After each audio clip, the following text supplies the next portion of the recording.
ये पहली बार था जब जेड का सामना इतने दुर्भावनापूर्ण व्यक्ति से हुआ था, इसलिए उसे एक सबक सिखाना जरूरी था।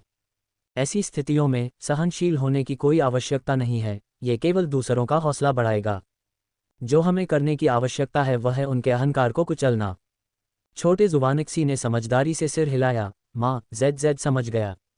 जब फान हाई संप्रदाय के प्रमुख और एल्डर्स ने यह देखा तो उन्हें एहसास हुआ कि वू फियू सच में मर चुका था। वुशुंग की एक लात ने उसका दिल चकनाचूर कर दिया था और उसकी पसलियां तोड़ दी थीं, जिससे जमीन पर गिरने से पहले ही उसकी मौत हो गई। तुम्हारी हिम्मत कैसे हुई? तुम्हारी इतनी जुर्रत? फान हाई संप्रदाय का प्रमुख गुस्से से उबल रहा था, लेकिन उसके पास अपना गुस्सा निकालने की कोई जगह नहीं थी। वह वुजीजी के लिए मुसीबत खड़ी नहीं कर सकता था, क्योंकि एल्ड चांगडोंग ने अभी अभी कहा था कि वह वू फियू अपने जीवन और मृत्यु का परिणाम खुद भुगतेगा और इसका किसी भी संप्रदाय से कोई लेना देना नहीं है। लेकिन यह ऐसे ही कैसे खत्म हो सकता है? क्या उन्हें पता था कि फान हाई संप्रदाय ने वू फियू जैसे शिष्य को तैयार करने में कितनी मेहनत और संसाधन लगाए थे? इसलिए उसने ली झेंगडे के चेहरे पर जोरदार थप्पड़ मारा और कोसा, तुम किंगयुन तलवार संप्रदाय के साथ मिले हुए हो और जानबूझकर फियू को मारना चाहते थे। अभी यहाँ से दफा हो जाओ, हमारे फान हाई संप्रदाय में तुम्हारा कोई स्वागत नहीं है। इतना कहने के बाद वह एल्डर्स के समूह को अपने साथ ले गया और पीछे एक उदास और काले चेहरे वाले ली झेंगडे को छोड़ गया। कुत्तों का अपमान नहीं। स्टैंड्स में हर कोई ली झेंगडे को उपहासपूर्ण अंदाज में देख रहा था और वुजीजी तो और भी ज्यादा व्यंग्यात्मक हो गया। तस्क फान हाई संप्रदाय का कुत्ता बेघर हो गया है। कुत्ते कहाँ हैं दादाजी? छोटे जुवानिक्सी ने अपनी गोल मासूम आंखें बड़ी करते हुए चारों ओर देखा। जेड, सिर्फ कुत्तों को ही कुत्ता नहीं कहा जाता। कुछ लोग ऐसे भी होते हैं जो कुत्तों की तरह जीते हैं और हम उन्हें भी कुत्ता कह सकते हैं। जियाओ जुवानिक्सी की चमकीली काली आंखें ली झेंगडे पर पड़ी, फिर इधर उधर घूमी, जिसके बाद उसने अपनी साफ और मीठी आवाज में कहा, दादाजी, कुत्ते तो बहुत अच्छे और आज्ञाकारी होते हैं, आप उनका अपमान नहीं कर सकते। हाँ हाँ हाँ हाँ हाँ, हम कुत्तों का अपमान नहीं कर सकते। वुजीजी इतना हंसा कि उसकी आंखें सिकुड़ गईं, वह हंसते हंसते आगे पीछे डोलने लगा। ली झेंगडे इतना गुस्से में था कि उसका चेहरा काला पड़ गया। वह मुड़ा और वहां से चला गया। हालांकि वह पूरी तरह से नहीं गया। इसके बजाय उसने खेल देखने के लिए एक और जगह ढूंढी और बैठ गया। वुजीजी ने उसकी ओर तिरस्कारपूर्ण नजर डाली, उसे अपने दिमाग से निकाल दिया और मुड़कर जियाओ जुवानिक्सी को पुचकारते हुए कहा, जेड, याद रखना, वह आदमी अच्छा इंसान नहीं था, भविष्य में उससे बात मत करना। जियाओ जुवानिक्सी ने ऐसे सिर हिलाया मानो वह समझ गया हो, लेकिन उसे केवल एक ही बात याद रही, वह व्यक्ति एक बुरा आदमी था। लॉन्ग मोशन ने अपने बेटे का सिर सहलाया। उसका बेटा उसकी उम्मीदों से कहीं बढ़कर था।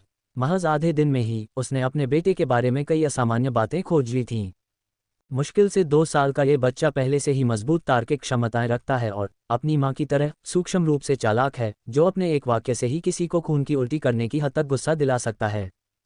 खून खराबा देखकर वह बिल्कुल नहीं डरता, इसके विपरीत वह उत्साहित हो जाता है, मानो वह लड़ने के लिए ही पैदा हुआ हो।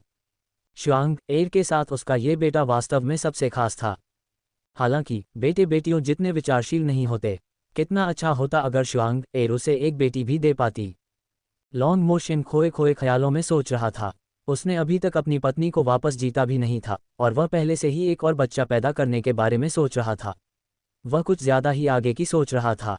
खौफ और आत्मसमर्पण। मंच पर वू फियू की खौफनाक मौत ने अनगिनत लोगों को झकझोर कर रख दिया था। जैसे ही वू फियू के बाद एक शिष्य आगे बढ़ा, वह जल्दी से चिल्लाया, मैं हार मानता हूँ। मैं भी हार मानता हूँ। मैं नहीं लड़ूंगा, मैं हार मानता हूँ। उसकी देखा देखी विभिन्न संप्रदायों के वे शिष्य जो झिझक रहे थे, उन्होंने भी उसका अनुसरण किया और एक के बाद एक हार मान ली। आधी अगरबत्ती जलने से भी कम समय में 11 लोगों ने लगातार हार मान ली थी। अंत में केवल 10 लोग बचे। ऐसा नहीं था कि वे हार नहीं मानना चाहते थे, बल्कि संप्रदाय के कुछ नियम थे जो बिना मुकाबला किए हार मानने से रोकते थे, क्योंकि यह संप्रदाय के लिए बहुत अपमानजनक होता। हालांकि हर किसी के मन में खौफ बैठ गया था और जब वे लड़े तो उन्होंने लड़ने का अपना जज्बा खो दिया था और वुशुंग के हमलों से तुरंत अभिभूत हो गए, बिना किसी प्रतिरोध के आत्मसमर्पण कर दिया। पहले अखाड़े में 61वां मैच किंगयुन तलवार संप्रदाय की वुशुंग विजयी। अखाड़े के चैंपियन का खिताब बरकरार रखने के लिए वुशुंग को बधाई। जैसे ही ये शब्द कहे गए, स्टैंड्स में मौजूद किंगयुन तलवार संप्रदाय के सभी शिष्य उछल पड़े और जोर से जयकार करने लगे। Senior sister, senior sister, senior sister, senior sister. Elder Changdong ने कुछ देर तक उनके जयकारे का इंतजार किया और फिर कहा, शांत। किंगयुन तलवार संप्रदाय की वुशुंग पहले आराम करेगी। अन्य अखाड़ों के मैच समाप्त होने के बाद प्रत्येक अखाड़े के शीर्ष 3 प्रतिस्पर्धी आपस में मुकाबला करेंगे। 10 अखाड़े और 10 चैंपियन हैं, लेकिन केवल शीर्ष 3 ही आगे बढ़ने के योग्य हैं। इसलिए यदि कोई अपने अखाड़े का बचाव कर भी लेता है तो भी एक और मैच खेला जाना बाकी है। उसके वुशुंग के अखाड़े में बहुत से लोगों ने हार मान ली थी, इसलिए मैच जल्दी समाप्त हो गया, जबकि अन्य अखाड़ों में अभी भी दर्जनों लोग बचे थे। व्यापार का समय। वू वुशुंग ने सिर हिलाया और मंच से नीचे कूद गई। सभी ने सम्मान से उसके लिए रास्ता बना दिया। जूनियर सिस्टर वुशुंग, आपके पास किस तरह की गोलियां हैं? क्या आप मुझे कुछ बेच सकती हैं? तभी एक शिष्य ने बात छेड़ी। पास के शिष्यों को तुरंत ये याद आया और वे एक के बाद एक बोलने लगे। जूनियर सिस्टर, बेजोड़ जूनियर सिस्टर, मुझे एक बेच दो, बस एक। जूनियर सिस्टर, हमारा झूयू संप्रदाय और आपका किंग्युन तलवार संप्रदाय सैकड़ों साल पहले पड़ोसी थे। पड़ोसी होने के नाते कृपया मुझे एक शीशी बेच दें। जूनियर सिस्टर सच में एक ऐसी सुंदरी हैं जो साम्राज्यों को गिरा सकती हैं और चांद और फूलों को भी शर्मा सकती हैं। आप इतनी सुंदर हैं, कृपया हम बदसूरत लोगों पर दया करें और मुझे एक गोली बेच दें। जूनियर सिस्टर वुशुंग, मुझे एक शीशी बेच दें, बस इसलिए कि मैं इतना सुंदर हूँ। तुम्हारी शर्म कहाँ गई? क्या तुम सब अपना स्वाभिमान घर पर छोड़कर आए हो? वे सच में गोलियां खरीदने के लिए किसी भी हद तक जाने को तैयार थे। वू वुशुंग स्टैंड्स की ओर चलती गई और उसके पीछे लोगों की एक लंबी कतार लग गई। उसने लॉन्ग मोशन को खड़े होते और अपने बेटे को गोद में लिए हुए अपनी ओर आते देखा। वह लंबा और प्रभावशाली था, एक श्रेष्ठ व्यक्ति की दबंग आभा बिखेर रहा था। उसकी गहरी काली आंखें अथाह थीं और यहाँ तक कि उसका साधारण रूप भी एक अवर्णनीय खौफ पैदा कर रहा था। बहुत से लोग वहीं ठिठक गए, उनकी अब आगे बढ़ने की हिम्मत नहीं हुई। वू वुशुंग को लगा कि उसके दिल की धड़कन फिर से तेज हो गई है। ये देवता जैसा सुंदर पुरुष इतना आकर्षक कैसे हो सकता है? माँ, ज़ियाओ जुवानिक्सी आगे लपका और वू वुशुंग ने जल्दी से अपने शैतान बेटे को पकड़ लिया, उसे ज़मीन पर गिरने से बचाया। उसने अपने बेटे के गुलाबी गाल को चिकोटी काटी और वुजीजी को आते देखकर उसने गोलियों की कई शीशियां निकाली और उन्हें उसे सौंप दिया। विभिन्न संप्रदायों के उन शिष्यों की ओर मुड़ते हुए जो गोलियां खरीदना चाहते थे, उसने कहा, इसे लघु कायाकल्प गोली कहा जाता है। यह एक चमत्कारी गोली है जो प्राचीन काल से लुप्त हो चुकी थी। यह आध्यात्मिक ऊर्जा को तेजी से उसकी चरम स्थिति में ला सकती है। इसलिए इसकी कीमत 10,000 मध्यम श्रेणी के स्पिरिट स्टोन है। मैं ईमानदार और निष्पक्ष हूं और इसे बेचने वाली कोई अन्य जगह नहीं है। यदि आप इसे खरीदना चाहते हैं तो मेरे मास्टर के पास जाएं। प्रत्येक व्यक्ति केवल एक गोली ही खरीद सकता है। इतना कहने के बाद उसने इस मामले से अपने हाथ धो लिए, अपने बेटे को उठाया, 1 दर्जन कदम आगे बढ़ी और संप्रदाय की सीट पर बैठ गई। क्या 10,000 मध्यम श्रेणी के स्पिरिट स्टोन? ये बहुत महंगा है, बहुत महंगा। मैं इसे नहीं खरीद सकता। कैसी लघु कायाकल्प गोली? मैंने तो इसके बारे में कभी सुना भी नहीं है। शिष्यों ने सदमे में चिल्लाया, सभी के दिलों में दर्द सा उठने लगा। ये सभी छोटे संप्रदाय थे, भला किस शिष्य के पास 10,000 मध्यम श्रेणी के स्पिरिट स्टोन हो सकते हैं? उनके लिए लघु कायाकल्प गोली की कीमत आसमान छूने जैसी है। वुजीजी को भी लगा कि वह इन गोलियों को नहीं बेच पाएगा क्योंकि वे बहुत महंगी थीं, जुवान युआन गोलियों से भी कहीं ज्यादा महंगी। संप्रदाय प्रमुख वो, मैं आजमाने के लिए एक लघु कायाकल्प गोली खरीदूंगा। इसी समय एक 8वीं श्रेणी के संप्रदाय का प्रमुख चलकर आया और उसने एक स्टोरेज बैग वुजीजी को सौंप दिया। वुजीजी ने अपनी दिव्य चेतना से अंदर देखा और वाह, वे सभी मध्यम श्रेणी के स्पिरिट स्टोन थे, पूरे 10,000।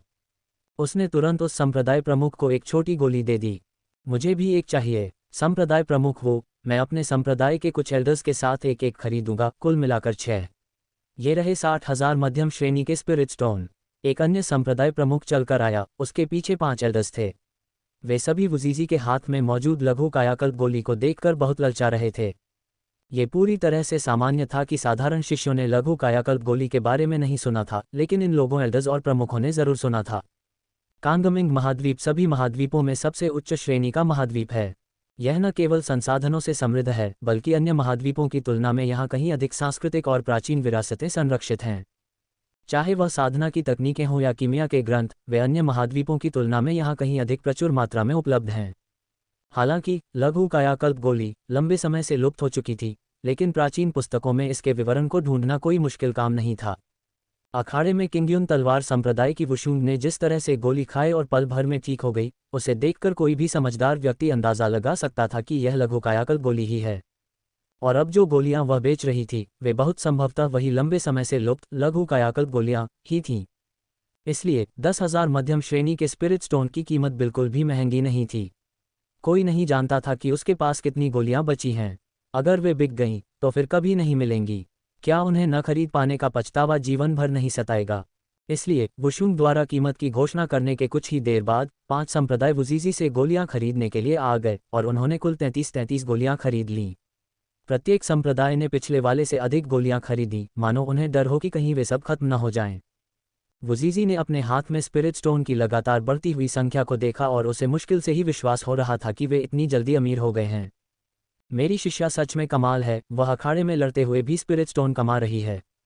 जब उन संप्रदायों के शिष्यों ने देखा कि कई संप्रदायों के प्रमुख और एल्डर्स खुद बाहर आकर खरीदारी कर रहे हैं, तो वे और भी अधिक चिंतित और बेचैन हो गए।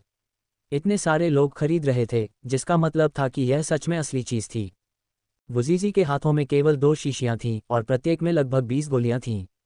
इसका मतलब था कि शायद अब केवल 7 लघु कायाकल्प गोलियां ही बची होंगी। लेकिन बेचारों के पास इतने पैसे ही नहीं थे, वे क्या कर सकते थे? नीलामी की होड़। तभी जो संप्रदाय प्रमुख और एल्डर्स अपेक्षाकृत दूर बैठे थे, उन्हें वुशुंग द्वारा लघु कायाकल्प गोली बेचे जाने की भनक लग गई। वे तुरंत भागे, कुछ उड़ते हुए तो कुछ अपनी तलवारों की सवारी करते हुए पूरी गति से वुजीजी की दिशा में उमड़ पड़े। संप्रदाय प्रमुख वो, मेरे लिए 2 लघु कायाकल्प गोलियां बचा कर रखिए, मैं आपको 5000 अतिरिक्त मध्यम श्रेणी के स्पिरिट स्टोन दूंगा। मैं प्रत्येक गोली के लिए 10,000 अतिरिक्त स्पिरिट स्टोन देने को तैयार हूं। संप्रदाय प्रमुख वो, उन्हें हमारे वुजी संप्रदाय को बेच दीजिए। जो कुछ भी बचा है हम सब ले लेंगे। थू, कितने बेशर्म हैं, वे इस तरह से कीमतें कैसे बढ़ा सकते हैं? संप्रदाय प्रमुख वो, कीमतें तय हैं और जो पहले आएगा उसे पहले मिलना चाहिए। हम इस तरह की मनमानी कीमत वृद्धि को बिल्कुल स्वीकार नहीं करेंगे। लोगों का एक समूह चिल्लाते और विरोध करते हुए वहां पहुंचा। हे, मुझे कीमत में बढ़ोतरी मंजूर है, बेशक मुझे कीमत में बढ़ोतरी मंजूर है। वुजीजी खिलखिलाकर हंसा, उसे कीमतें बढ़ाना सबसे ज्यादा पसंद था। लघु कायाकल्प गोली की इतनी भारी मांग देखकर वह मन ही मन शिकायत कर रहा था कि उसकी शिष्या ने कीमत बहुत कम तय की है। उसे इसकी कीमत 20,000 मध्यम श्रेणी के स्पिरिट स्टोन रखनी चाहिए थी। वुजीजी, यह अपमानजनक है, आप इस तरह से कीमत कैसे बढ़ा सकते हैं? संप्रदाय प्रमुख वो, आप ऐसा नहीं कर सकते। जो पहले आया है उसे पहले मिलना चाहिए। कई लोग इतने स्पिरिट स्टोन का खर्च नहीं उठा सकते थे और जब उन्होंने वुजीजी को ऊंची कीमत स्वीकार करते देखा तो वे सभी भड़क गए। लेकिन वुजीजी को इस बात की कोई परवाह नहीं थी कि दूसरे क्या कहते हैं। प्राचीन काल से ही जो सबसे ऊंची बोली लगाता है, सामान उसी को बेचा जाता है। स्पिरिट स्टोन कमाने के इस मौके को छोड़ना बेवकूफ़ी होगी। इसलिए उसने खुशी खुशी बची हुई सभी 7 गोलियां वुजी संप्रदाय को 20,000 मध्यम श्रेणी के स्पिरिट स्टोन प्रति गोली के हिसाब से बेच दीं। वुजी संप्रदाय के प्रमुख ने मुस्कुराते हुए वुजीजी को भाई कहकर संबोधित किया और कहा कि अगर कोई अतिरिक्त लघु कायाकल्प गोली बचे तो वे उसे भी खरीद लेंगे। उनका संप्रदाय वही था जिसका शिष्य लियांगले इस समय दूसरे अखाड़े में था। चूंकि मु वुशुंग ने लियांगले को एक लघु कायाकल्प गोली दी थी जिसने उसे अब तक टिके रहने में मदद की थी, इसलिए वुजी संप्रदाय के हर सदस्य के मन में वुशुंग और उसके किंग्युन तलवार संप्रदाय के प्रति बहुत सम्मान था। वुजी संप्रदाय 7 लघु कायाकल्प गोलियां पाकर खुशी से झूम रहा था, लेकिन जिन्हें एक भी गोली नहीं मिली थी वे स्वाभाविक रूप से दुखी थे और उनके चेहरे लटके हुए थे। आसपास के संप्रदायों को पछतावा हो रहा था कि वे पहले क्यों हिचकिचाए। अगर वे जल्दी करते तो वे 10,000 स्पिरिट स्टोन में एक लघु कायाकल्प गोली खरीद सकते थे। वुशुंग की मास्टर स्ट्रोक। ये सब देखकर मु वुशुंग अपने बेटे को गोद में लिए धीरे से खड़ी हुई और जोर से बोली, संप्रदाय प्रमुख झांग, हमारे संप्रदाय के पास वास्तव में अभी भी लघु कायाकल्प गोलियां प्री ऑर्डर के लिए उपलब्ध हैं। प्रत्येक संप्रदाय केवल 10 लघु कायाकल्प गोलियां ही खरीद सकता है। अन्य संप्रदाय मेरे मास्टर को जमा राशि देकर प्री ऑर्डर कर सकते हैं। लेकिन उसने विषय बदला, उसकी फीनिक्स आंखें हल्की सी सिकुड़ी। हम पहले बैच में केवल 10 संप्रदायों से ही आरक्षण स्वीकार करेंगे। जो सबसे ऊंची कीमत की पेशकश करेगा उसे हमारा आरक्षण सबसे पहले मिलेगा। वुजीजी का मुंह खुला का खुला रह गया। क्या मेरी शिष्या के पास सच में और भी लघु कायाकल्प गोलियां थीं? इसके अलावा उसकी चाल कितनी शानदार थी, यह उसे और भी अधिक स्पिरिट स्टोन कमाने का मौका दे रही थी। वुजी संप्रदाय, जो कि धनी और शक्तिशाली था, ने एक ही बार में 10 गोलियों का प्री ऑर्डर कर दिया, वह भी 20,000 मध्यम श्रेणी के स्पिरिट स्टोन प्रति गोली की कीमत पर, 1 पैसा भी कम नहीं। संप्रदाय प्रमुख झांग ने तुरंत आधी कीमत एडवांस के रूप में चुका दी। अन्य संप्रदायों को अपना गुस्सा घूंटकर पीना पड़ा और लघु कायाकल्प गोली आरक्षित करने के लिए लगभग वुजी संप्रदाय जितनी ही कीमत चुकानी पड़ी, क्योंकि अगर वे थोड़ा और हिचकिचाते तो हो सकता था कि वे इसे 20,000 स्पिरिट स्टोन में भी न खरीद पाते। कुल मिलाकर केवल 10 ही स्पॉट उपलब्ध थे और यहाँ सैकड़ों 8वीं श्रेणी के संप्रदाय मौजूद थे। आप ऐसी चीज के बारे में हिचकिचा नहीं सकते, वरना आपको जीवन भर पछताना पड़ेगा। गद्दार की नज़र और एक मौन समझ। जब सभी गोलियां आरक्षित हो गईं, तो भीड़ धीरे धीरे छंटने लगी। वुजीजी के हाथों में कई स्टोरेज बैग आ चुके थे और वे सभी भारी मध्यम श्रेणी के स्पिरिट स्टोन से भरे हुए थे। एक मोटे अनुमान के अनुसार यह संख्या 1,10,00,000 मध्यम श्रेणी के स्पिरिट स्टोन से भी अधिक थी। रातों रात अमीर होना किसे कहते हैं? इसे कहते हैं रातों रात अमीर होना। यहाँ मौजूद स्पिरिट स्टोन की संख्या उन सभी स्पिरिट स्टोन से अधिक थी जो 9वीं श्रेणी के संप्रदायों ने मिलाकर सौंपे थे। वुजीजी ने मन ही मन सोचा, 8वीं श्रेणी के संप्रदाय वास्तव में बहुत अमीर और शक्तिशाली हैं। वुजीजी इन स्पिरिट स्टोन को कसकर अपने नियंत्रण में रखना चाहता था। उसकी शिष्या ने इससे पहले भी स्पिरिट स्टोन बहुत तेजी से खर्च किए थे और वे सब उसके हाथ गर्म करने से पहले ही खत्म हो गए थे। किंगयुन तलवार संप्रदाय हजारों वर्षों से गरीब रहा है और बहुत ही सादगी भरा जीवन जी रहा था। उसने कभी अमीर और शक्तिशाली होने के इस एहसास का अनुभव ही नहीं किया था। वुजीजी को डर था कि उसकी खर्चीली शिष्या पैसे लेकर उन्हें फिर से उड़ा देगी। ये देखकर कि उसकी शिष्या ने उससे स्पिरिट स्टोन नहीं मांगे, वुजीजी ने राहत की सांस ली, ये सोचकर कि उसकी शिष्या बदल गई है और अब वह पैसे इतनी बेदर्दी से खर्च नहीं करेगी। हालांकि वह अभी भी बहुत भोला था। कुछ ही दिनों बाद उसकी शिष्या ने उसके सामने एक ब्लूप्रिंट नक्शा और एक विस्तृत योजना फेंक दी, जिसमें बताया गया था कि उन 10 लाख से अधिक स्पिरिट स्टोन को कहाँ खर्च करना है। उसे लगभग खून की उल्टी हो गई थी। हमें अभी भी संप्रदाय का विस्तार करने की क्या ज़रूरत है? हमारा किंगयुन तलवार संप्रदाय पहले ही काफ़ी बड़ा हो चुका है।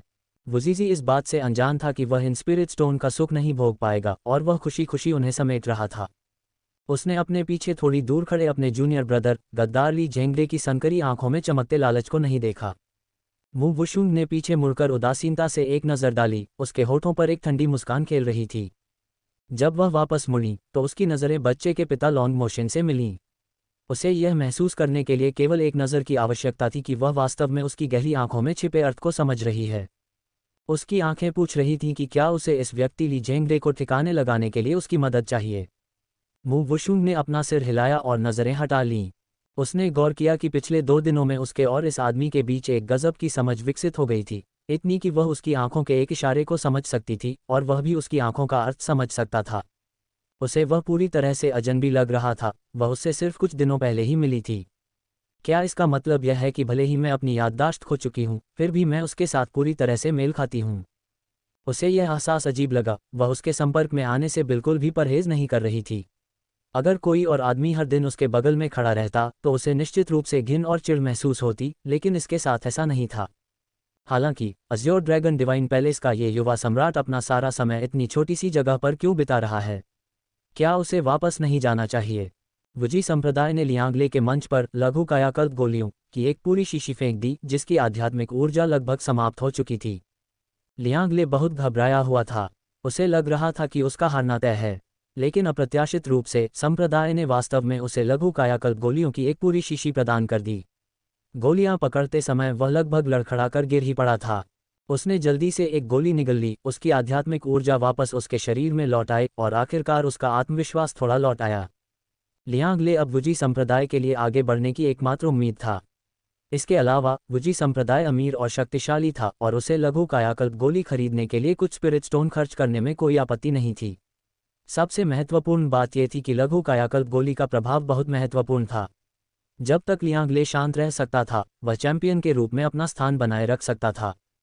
और जैसा कि उम्मीद थी, लियांगले, जिसे हर कोई अपना खिताब बरकरार रखने में सबसे कम सक्षम मान रहा था, एक डार्क हॉर्स छुपा रुस्तम साबित हुआ और उसने दूसरे अखाड़े के चैंपियन के रूप में अपना खिताब बरकरार रखा।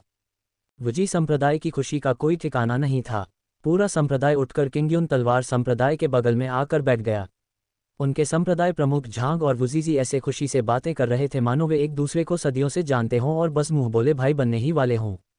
संप्रदाय प्रमुख झांग ने यहाँ तक कहा कि अगर लियांगले शीर्ष 3 में आ गया तो वह निश्चित रूप से किंगयुन तलवार संप्रदाय को एक बड़ा उपहार देंगे। जहाँ वुजी संप्रदाय खुशी से फूला नहीं समा रहा था, वहीं अन्य संप्रदाय पछतावे से भरे हुए थे।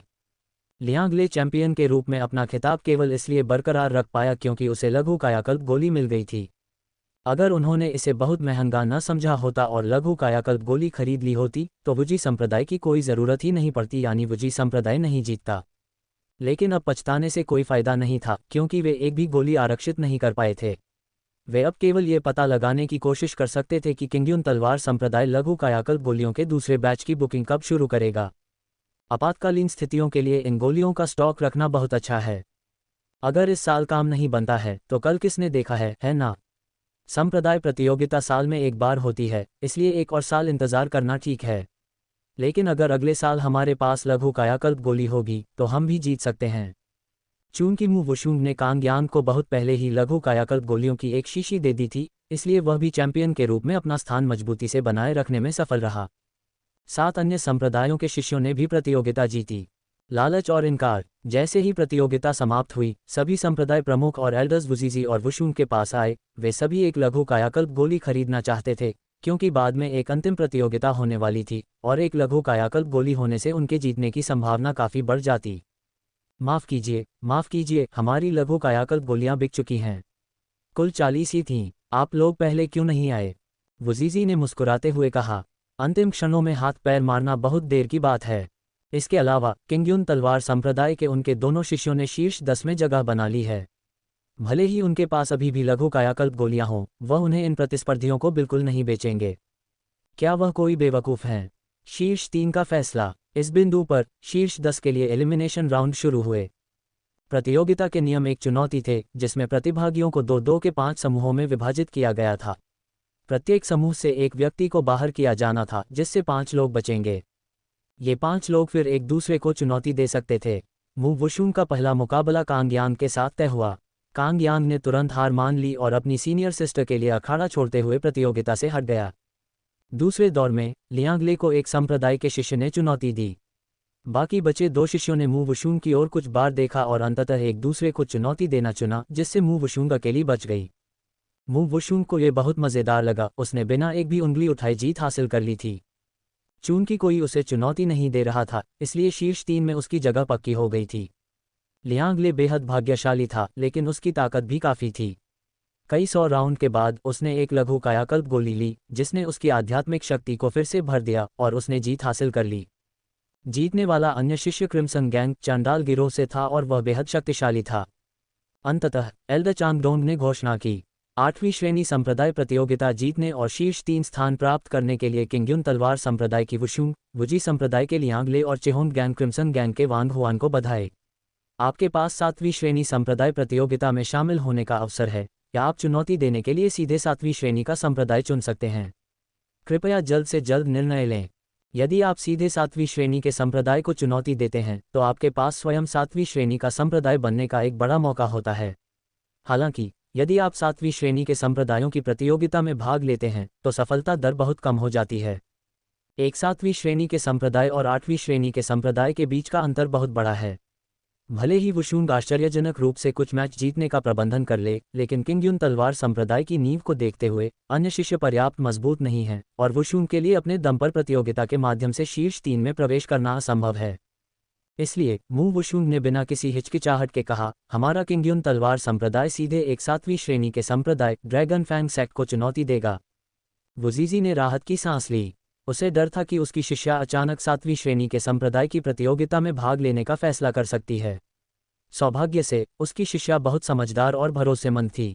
ड्रैगन फैंग सेक्ट को पिछले साल ही 8वीं श्रेणी के संप्रदाय से 7वीं श्रेणी के संप्रदाय में पदोन्नत किया गया था। उन लंबे समय से स्थापित प्रमुख संप्रदायों की तुलना में ड्रैगन फैंग संप्रदाय की नींव सबसे उथली कमज़ोर है और वहां कठिनाई सबसे कम होगी। हालांकि यह कोई आसान काम नहीं है। आखिरकार ड्रैगन फैंग सेक्ट एक 7वीं श्रेणी का संप्रदाय है, जबकि उनका अज्योर क्लाउड स्वॉर्ड सेक्ट किंग्युन तलवार संप्रदाय केवल 9वीं श्रेणी का संप्रदाय है। अपने संबंधित संप्रदायों के निर्देशों का पालन करते हुए लियांगले और वांग हुआन ने भी 7वीं श्रेणी के संप्रदाय को चुनौती देना चुना। 7वीं श्रेणी के संप्रदायों की भव्य प्रतियोगिता अब जियांगपान राजधानी में नहीं, बल्कि यहां से हजारों मील दूर एक अधिक समृद्ध राजधानी फुलियू काउंटी में आयोजित की जाएगी। ये किंग्युन शहर, जहां किंग्युन तलवार संप्रदाय स्थित है, से 100 गुना से भी अधिक बड़ा है और जियांगपान राजधानी शहर से कई गुना बड़ा है। उस स्थान पर वुया सेक्ट नामक एक द्वितीय श्रेणी का संप्रदाय भी स्थित है। ये हजारों मील के दायरे में एकमात्र द्वितीय श्रेणी का संप्रदाय भी है। चुनौती 2 दिन बाद है। हम कल प्रस्थान करेंगे, परसों आराम करेंगे और उसके अगले दिन चुनौती लेंगे, एल्डर चांगडोंग ने कहा।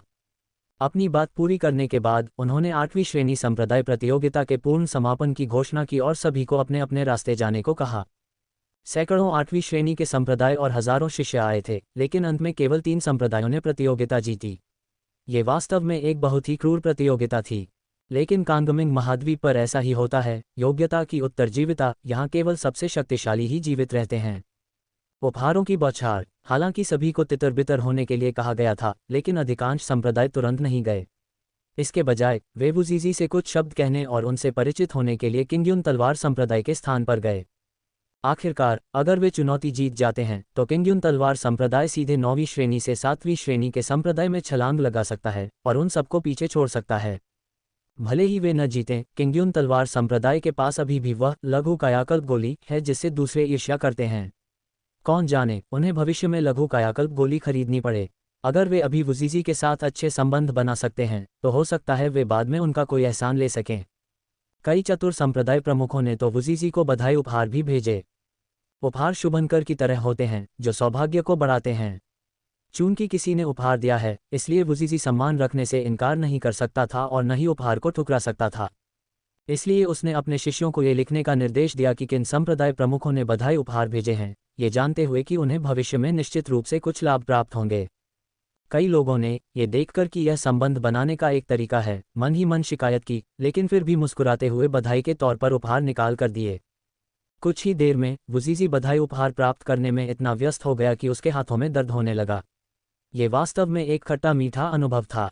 एक अजीब सुझाव। इन लोगों के पहुंचने से पहले ही मू वुशुंग अपने बेटे के साथ वहां से खिसक चुकी थी। उसने पहले ही पर्याप्त स्पिरिट स्टोन कमा लिए थे और अपनी गोलियों के लिए बाजार खोल दिया था, इसलिए उसे फिलहाल स्पिरिट स्टोन कमाने में और समय बिताने की आवश्यकता नहीं थी। लॉन्ग मोशन एक मानव हिमखंड के आसपास होने से सभी ने स्वचालित रूप से रास्ता बना दिया और मू वुशुंग जल्दी से सराय में लौट आए। वह आज बहुत थक गई थी। हालांकि लघु कायाकल्प गोली उसकी आध्यात्मिक शक्ति को बहाल कर सकती थी, लेकिन उसका शरीर बेहद थका हुआ था। थकान दूर करने की गोली खाने के बाद भी वह अभी भी थोड़ी थकी हुई थी और बस आराम करना चाहती थी। उसने अपने बेटे को थोड़ी देर देखभाल करने के लिए लॉन्ग मोशन को सौंप दिया, क्योंकि उसे नहाना था और आराम करना था। चलो, बेटे के सगे पिता के यहाँ होने का ये फ़ायदा तो है, अन्यथा उसके पास अपने बेटे को उस खुरदरे मास्टर के पास छोड़ने के अलावा कोई विकल्प नहीं होता। मू वुशुंग के दरवाज़ा बंद करने के बाद ज़ियाओ ज़ुवानिक्सी ने अपने पिता से एक रहस्यमय स्वर में फुसफुसाते हुए कहा, डैडी, क्या आप माँ की पीठ रगड़ने में मदद करना चाहेंगे? अचानक लॉन्ग मोशन को जैसे कुछ याद आ गया और उसका सारा खून उसके सिर में दौड़ गया, जिससे लगभग उसकी नाक से खून बहने ही वाला था। लॉन्ग मोशन ने अपने बेटे को उसके कमरे में ले जाकर सख्ती से फटकार लगाए। क्या तुम अक्सर अपनी माँ को नहाते हुए देखते हो? छोटे ज़ुवानिक्सी ने अपनी गोल आंखें फाड़कर कहा, जेड ने तो माँ के साथ नहाया भी है। लॉन्ग मोशन का चेहरा राख की तरह पीला पड़ गया और उसकी इच्छा हुई कि वह अपने बेटे की अच्छी तरह पिटाई कर दे। उसे कभी ऐसा सौभाग्य नहीं मिला, तो फिर इस छोटे शैतान को यह मौका क्यों मिला? नहीं, मुझे अब से इसे ठीक से अनुशासित करने की ज़रूरत है। ज़ियाओ ज़ुवानिक्सी को नहीं पता था कि उसके पिता क्यों नाराज़ थे। पिताजी, पहले लिंगदांग माँ की पीठ रगड़ती थी। चूंकि लिंगदांग यहाँ नहीं है, इसलिए मैं चाहता था कि आप माँ की पीठ रगड़ें। लिंगदांग कौन है? लॉन्ग मोशन के चेहरे के भाव और भी खराब हो गए। लिटिल फ्लावर फेरी, वह सबसे अच्छी है। पहले जब माँ एकांतवास में होती थी तो लिंगदांग ही जेड के खाने, नहाने और सोने के समय उसके साथ रहती थी। ज़्यादातर फूल परियां मादा होती हैं। चूंकि वे ज़ुवानिक्सी के दैनिक जीवन की देखभाल करती हैं, इसलिए उन्हें मादा परी ही होना चाहिए।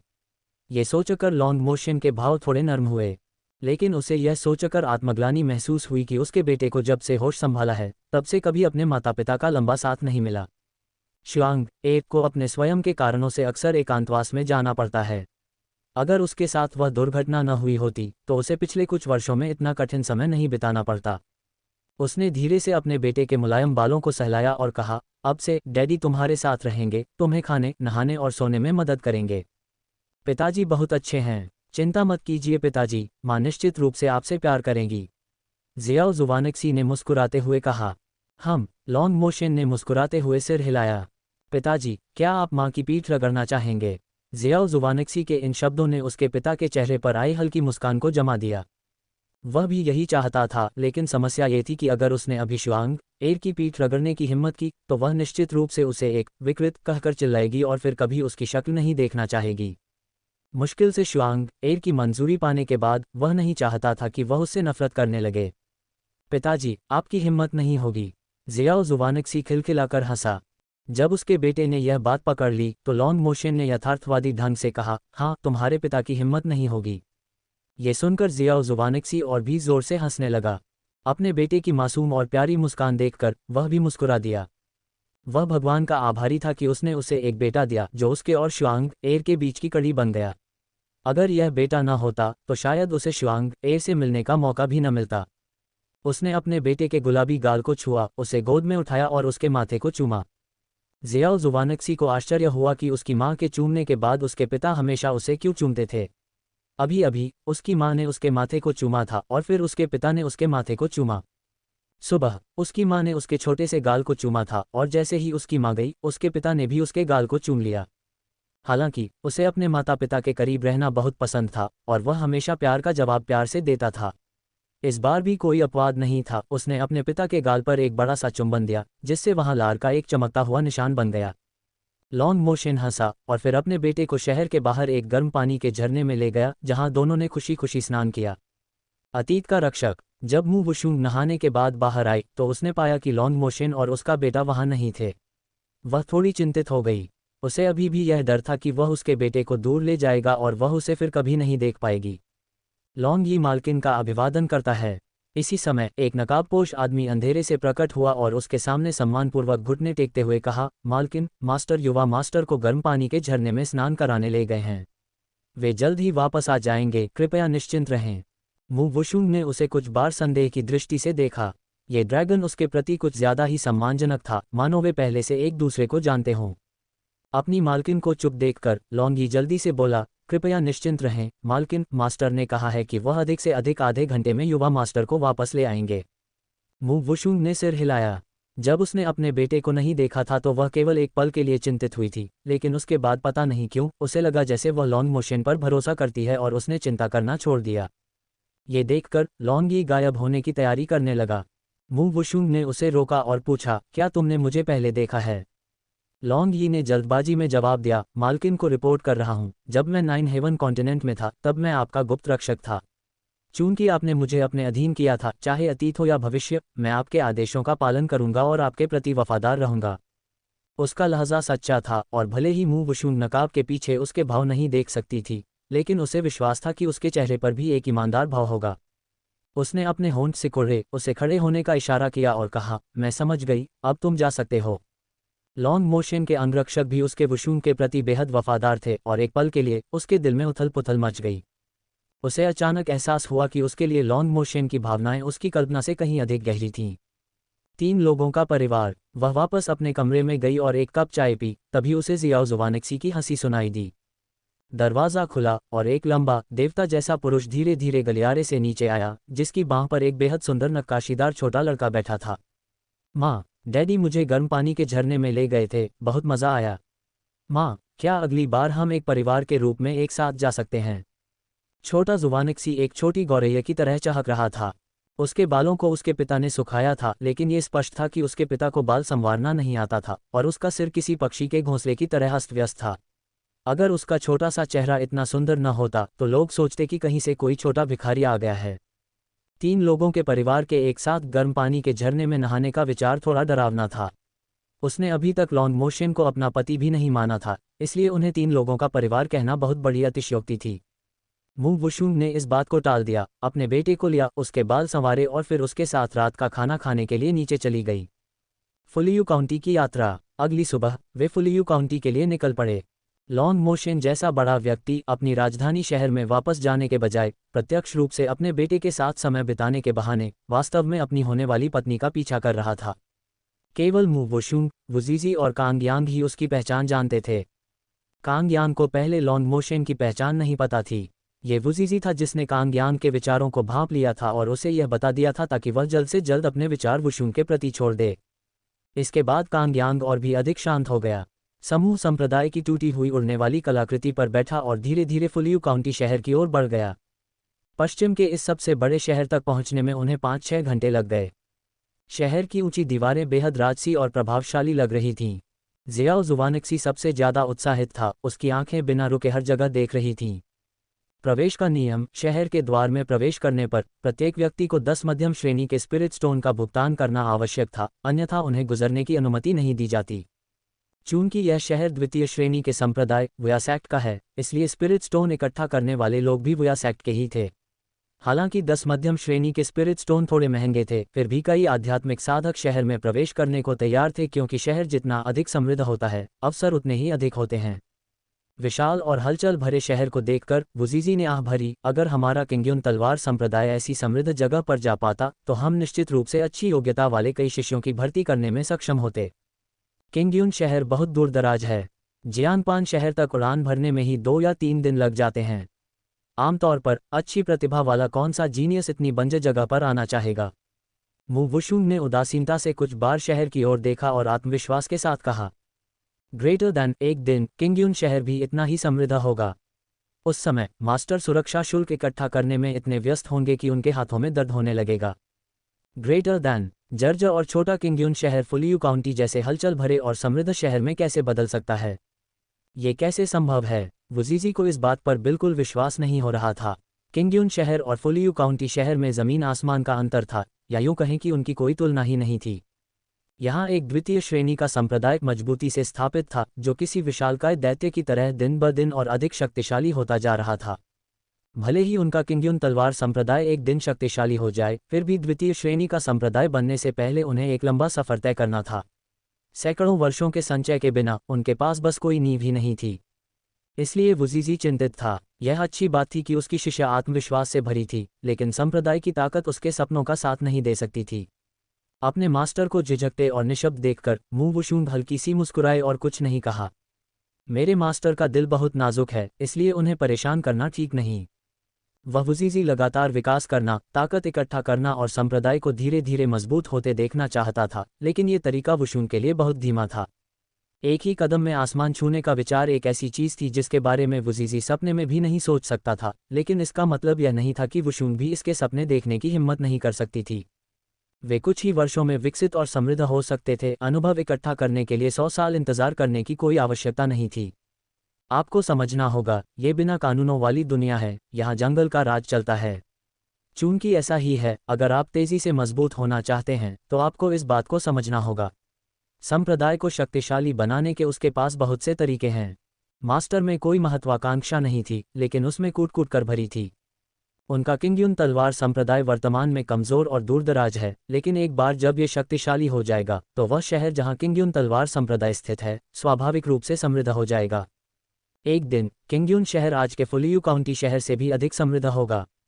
और जब वह समय आएगा जब अन्य छोटे संप्रदायों के प्रमुख किंग्युन शहर को देखेंगे, तो वे बिल्कुल आज के वुजीजी की तरह ही होंगे, ललचाए और ईर्ष्या भरी नजरों से उस शक्तिशाली शहर को निहारते हुए।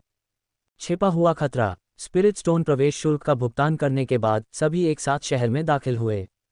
चून की 7वीं और 6ठी श्रेणी के संप्रदायों की प्रतियोगिताएं फुलियू काउंटी में आयोजित की जा रही थीं, इसलिए शहर लोगों से खचाखच भरा हुआ था। सड़कों पर हर जगह विभिन्न संप्रदायों की वेशभूषा पहने शिष्य देखे जा सकते थे। वे यहाँ हैं, ये वही हैं। मु वुशुंग और उसके समूह के शहर में प्रवेश करने के कुछ ही देर बाद एक रेस्तरां की दूसरी मंजिल पर खड़े किसी व्यक्ति ने दूसरे को खींचा और उनकी ओर इशारा किया। क्या यही किंग्युन तलवार संप्रदाय है? हाँ, इस छोटे से संप्रदाय की हमारे ड्रैगन फैंग सेक्ट को चुनौती देने की हिम्मत हुई। वे अपनी औकात से ज्यादा उड़ रहे हैं। यह अफसोस की बात है कि शहर के अंदर लड़ाई की अनुमति नहीं है, वरना मैंने किंग्युन तलवार संप्रदाय के सभी शिष्यों को अपन कर दिया होता और फिर देखता कि क्या वे अभी भी हमारे संप्रदाय को चुनौती देने की हिम्मत करते हैं।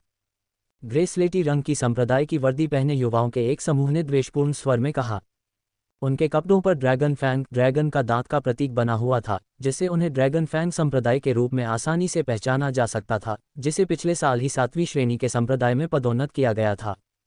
ये वही संप्रदाय है जिसे मु वुशुंग ने कल की प्रतियोगिता के बाद चुनौती देने की घोषणा की थी। वे सुबह से ही शहर के द्वार वाले इस रेस्तरां में इंतजार कर रहे थे, ये देखने के लिए कि उस किंग्युन तलवार संप्रदाय को ऐसा क्या आत्मविश्वास मिला है जो उनके संप्रदाय को चुनौती देने की जुर्रत कर रहा है। हालांकि केवल कुछ झलकों के बाद ही वे बता सकते थे कि किंग्युन तलवार संप्रदाय के शिष्य बहुत कुशल नहीं थे।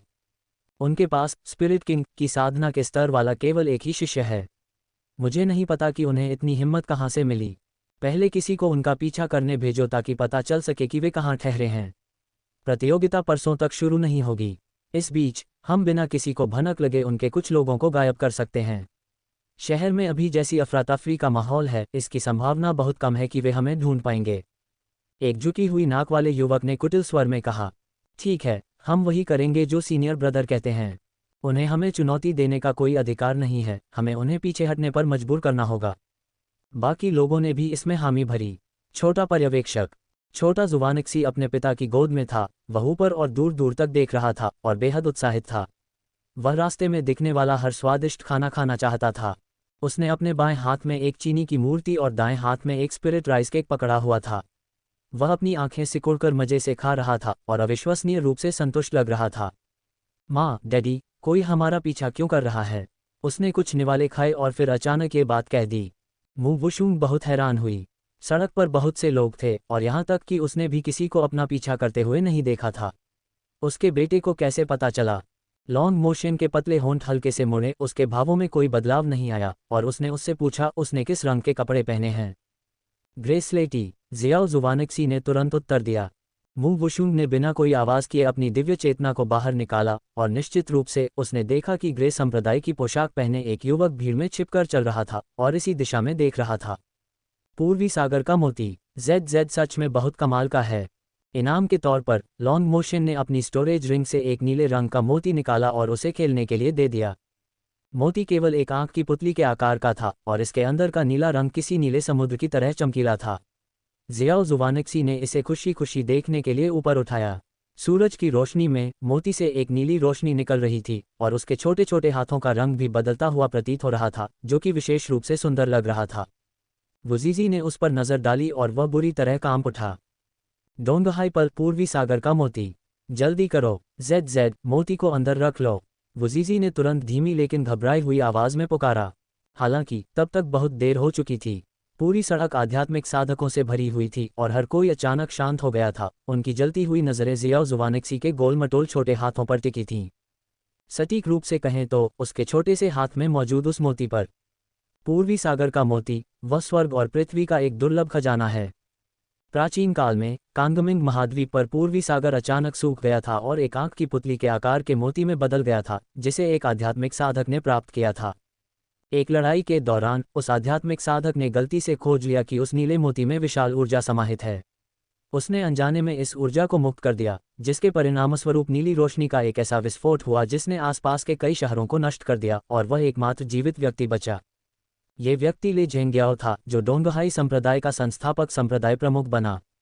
हालांकि ईस्ट सी संप्रदाय की स्थापना के सैकड़ों हजारों वर्षों बाद एक अचानक आया आपदा ने पूरे संप्रदाय को मिटा दिया और पूर्वी सागर का मोती लगभग 1000 वर्षों के लिए गायब हो गया। किसी ने भी उम्मीद नहीं की थी कि लंबे समय से खोया हुआ पूर्वी सागर का मोती फुलियू काउंटी की एक मुख्य सड़क पर 2 साल के बच्चे के हाथों में मिलेगा। पूर्वी सागर का मोती, ये सच में पूर्वी सागर का मोती है। हे भगवान, क्या ये वही पौराणिक पूर्वी सागर का मोती है?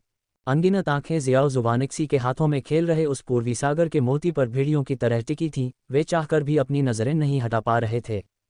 जियाओ जुवानिक्सी नीले मोतियों के साथ खेलने में पूरी तरह से मग्न था और उसे अपने आसपास के माहौल का बिल्कुल ध्यान नहीं था। अचानक उसका हाथ फिसला और मोती लगभग उसके हाथ से गिर ही गया था, लेकिन सौभाग्य से उसने इसे पकड़ लिया और जमीन पर गिरने से बचा लिया।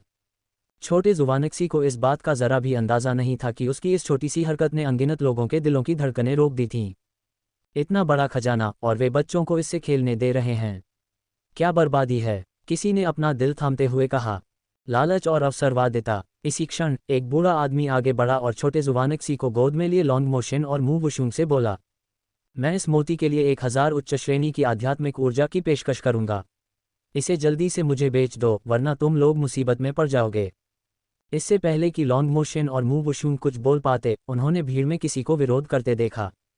तस्क, तुम्हें लगता है कि तुम केवल 1000 स्पिरिट स्टोन से पूर्वी सागर का मोती खरीद सकते हो? सपने देखना बंद करो, मेरा सौदा सुनो। मैं तुम्हें 50,000 उच्च श्रेणी 50,000 के स्पिरिट स्टोन दूंगा और तुम ये पूर्वी सागर का मोती मुझे बेच दो। बदले में मैं तुम्हारे सिर से यह मुसीबत मोल ले लूंगा। 50,000 उच्च श्रेणी के स्पिरिट स्टोन की पेशकश के साथ यह अधेड़ उम्र का आदमी खुद को बहुत उदार और रईस समझ रहा था। उसे पूरा यकीन था कि यह जोड़ा निश्चित रूप से उसे अपना पूर्वी सागर का मोती बेच देगा। आखिरकार उनके पास इतने बड़े खजाने की रक्षा करने की ताकत नहीं थी। इस मुसीबत से छुटकारा पाने के लिए कुछ स्पिरिट स्टोन लेकर इसे बेच देना ही उनके लिए सबसे अच्छा विकल्प था। अन्यथा पूरे शहर की नज़रें उन पर होंगी। उनकी मामूली ताकत के साथ वे भला पूर्वी सागर के मोती जैसी चीज़ की रक्षा कैसे कर सकते हैं? वे इसके लिए अपनी जान भी गंवा सकते थे। इसके अलावा उनके व्यवहार को देखते हुए वे खुलेआम बच्चों को खेलने के लिए पूर्वी सागर का मोती दे सकते हैं, जिसका मतलब है कि वे निश्चित रूप से नहीं जानते कि यह मोती कितना प्रसिद्ध और बेशकीमती है। इसलिए उसने जोर देते हुए कहा, जल्दी फैसला करो। 50,000 उच्च श्रेणी के स्पिरिट स्टोन इतने हैं जितने तुम अपनी पूरी जिंदगी में नहीं कमा सकते। अगर तुमने और झिझक दिखाई तो तुम्हें पछताना पड़ेगा। ये सुनकर अंधेरे में छिपे लॉन्गी ने अपनी आंखें घुमाईं। मेरे मास्टर के स्पिरिट स्टोन न केवल तुम्हें बल्कि पूरे फुलियू काउंटी शहर को भी दफना सकते हैं। 50,000 उच्च श्रेणी के स्पिरिट स्टोन की औकात ही क्या है। मास्टर के पास अनगिनत खजाने हैं, वह बस एक मोती युवा मास्टर को खेलने के लिए दे सकते हैं। इन लोगों को युवा मास्टर की चीज़ों से भी ईर्ष्या हो रही है। ये लोग अविश्वसनीय रूप से दुस्साहसी हैं। ये बिक्री के लिए नहीं है, लॉन्ग मोशन ने भावहीन चेहरे के साथ कहा। जियाओ जुवानिक्सी ने अपने छोटे से मोती को कसकर पकड़ लिया, मुंह फुलाया और गुस्से से बोला, मेरे पिताजी ने मुझे जो दिया है उसे कोई नहीं छीन सकता। उस अधेड़ व्यक्ति ने उपहास किया, मुझे लगता है कि तुम सीधी बात नहीं मानोगे। छोटे शैतान, चुपचाप मुझे वह नीला मोती दे दो, वरना मैं तुम्हारी माँ और पिताजी को यहाँ से उठा ले जाऊंगा। मेरे बेटे को धमकी देने की तुम्हारी हिम्मत कैसे हुई? अचानक एक ठंडी महिला की आवाज़ गूंजी। चेताक! सबने कोड़े की एक जोरदार आवाज़ सुनी और फिर उन्होंने उस अधेड़ व्यक्ति के चेहरे पर एक गहरा, हड्डी तक दिखाई देने वाला घाव देखा जिसने अभी अभी धमकी दी थी।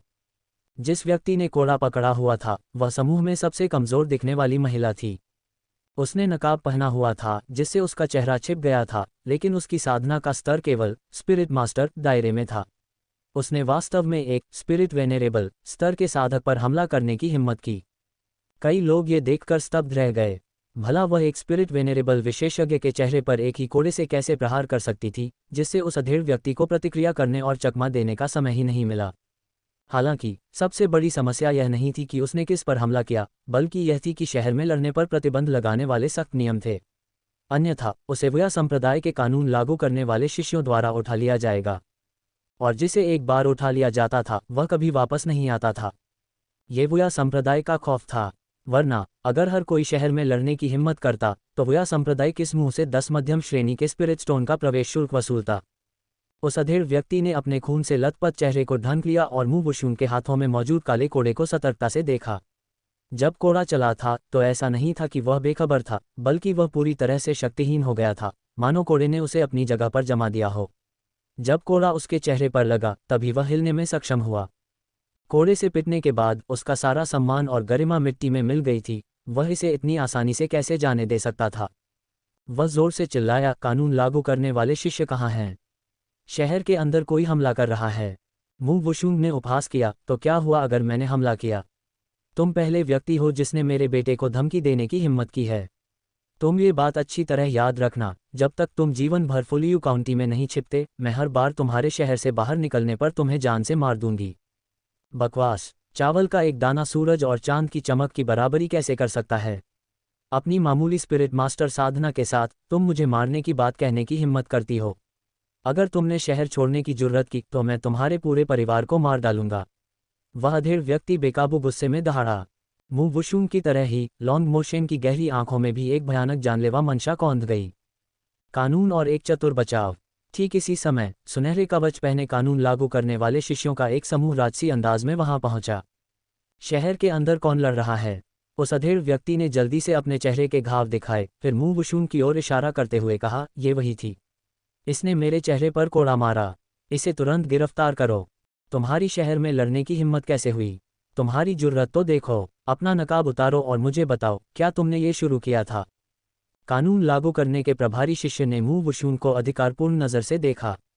लॉन्ग मोशन ने मुंह वुशुंग का रास्ता रोक लिया ताकि उसे बचा सके, लेकिन मुंह वुशुंग ने उसकी बाँह खींचकर उसे आश्वस्त किया और एक कदम आगे बढ़ गई। उसने धीरे से अपना नकाब हटाया और कोमलता से बोली, ये सच है कि मैंने प्रहार किया था, लेकिन शहर का नियम केवल ये कहता है कि आध्यात्मिक शक्ति का उपयोग करके लड़ना मना है। यह नहीं कहता कि सामान्य लड़ाई मना है। मैंने आध्यात्मिक शक्ति का बिल्कुल उपयोग नहीं किया, तो ये कैसे कहा जा सकता है कि मैंने शहर के नियमों का उल्लंघन किया है? उसके शब्द एक चेतावनी की घंटी की तरह थे, जिससे सभी को एहसास हुआ, हाँ, शहर के नियमों में वास्तव में स्पष्ट रूप से लिखा है कि आध्यात्मिक शक्ति के साथ लड़ना निषिद्ध है, लेकिन वे यह नहीं कहते कि लड़ना ही मना है। कांपते हुए वुजीजी और उसके शिष्यों के समूह को अचानक एहसास हुआ कि वुशुंग ने प्रहार करने की हिम्मत क्यों की थी। वे अब जाकर राहत की सांस ले सके। वे बुरी तरह डरे हुए थे। वाह! इस क्षण अगली पंक्ति के लोगों ने ध्यान दिया कि जिस महिला ने कार्रवाई की थी उसने अपना नकाब हटा दिया है, जिससे एक अवर्णनीय सुंदरता प्रकट हुई। जिस क्षण उसने नकाब हटाया, दुनिया जैसे अपना रंग खो बैठी। यहाँ तक कि गरिमा में और शांत कानून लागू करने वाले शिष्य भी उसकी लुभावनी सुंदरता से स्तब्ध रह गए और लगभग अपने होश खो बैठे। केवल एक ईर्ष्यालु व्यक्ति लॉन्ग मोशन अप्रसन्न दिख रहा था। उसकी आंखों में और भी अधिक ठंडक थी क्योंकि लोग उसकी औरत को घूर रहे थे। ये युवा महिला सही कह रही है। हमारे फुलियू काउंटी में नियम यह है कि हम लड़ने के लिए आध्यात्मिक शक्ति का उपयोग नहीं कर सकते, लेकिन यह नहीं कहता कि हम सामान्य रूप से नहीं लड़ सकते। इस युग में जहां सुंदरता मायने रखती है, आमतौर पर ठंडे और क्रूर रहने वाले कानून प्रवर्तकों का लहजा भी काफी नर्म हो गया था। मूर्खतापूर्ण चुनौती। उस अधेड़ व्यक्ति का चेहरा राख की तरह पीला पड़ गया और वह चिल्लाया, मैं एक स्पिरिट वेनेरेबल विशेषज्ञ हूँ। उसकी जैसी एक मामूली स्पिरिट मास्टर साधक बिना आध्यात्मिक शक्ति का उपयोग किए मेरे चेहरे पर कैसे मार सकती है? ये बात भी सही है।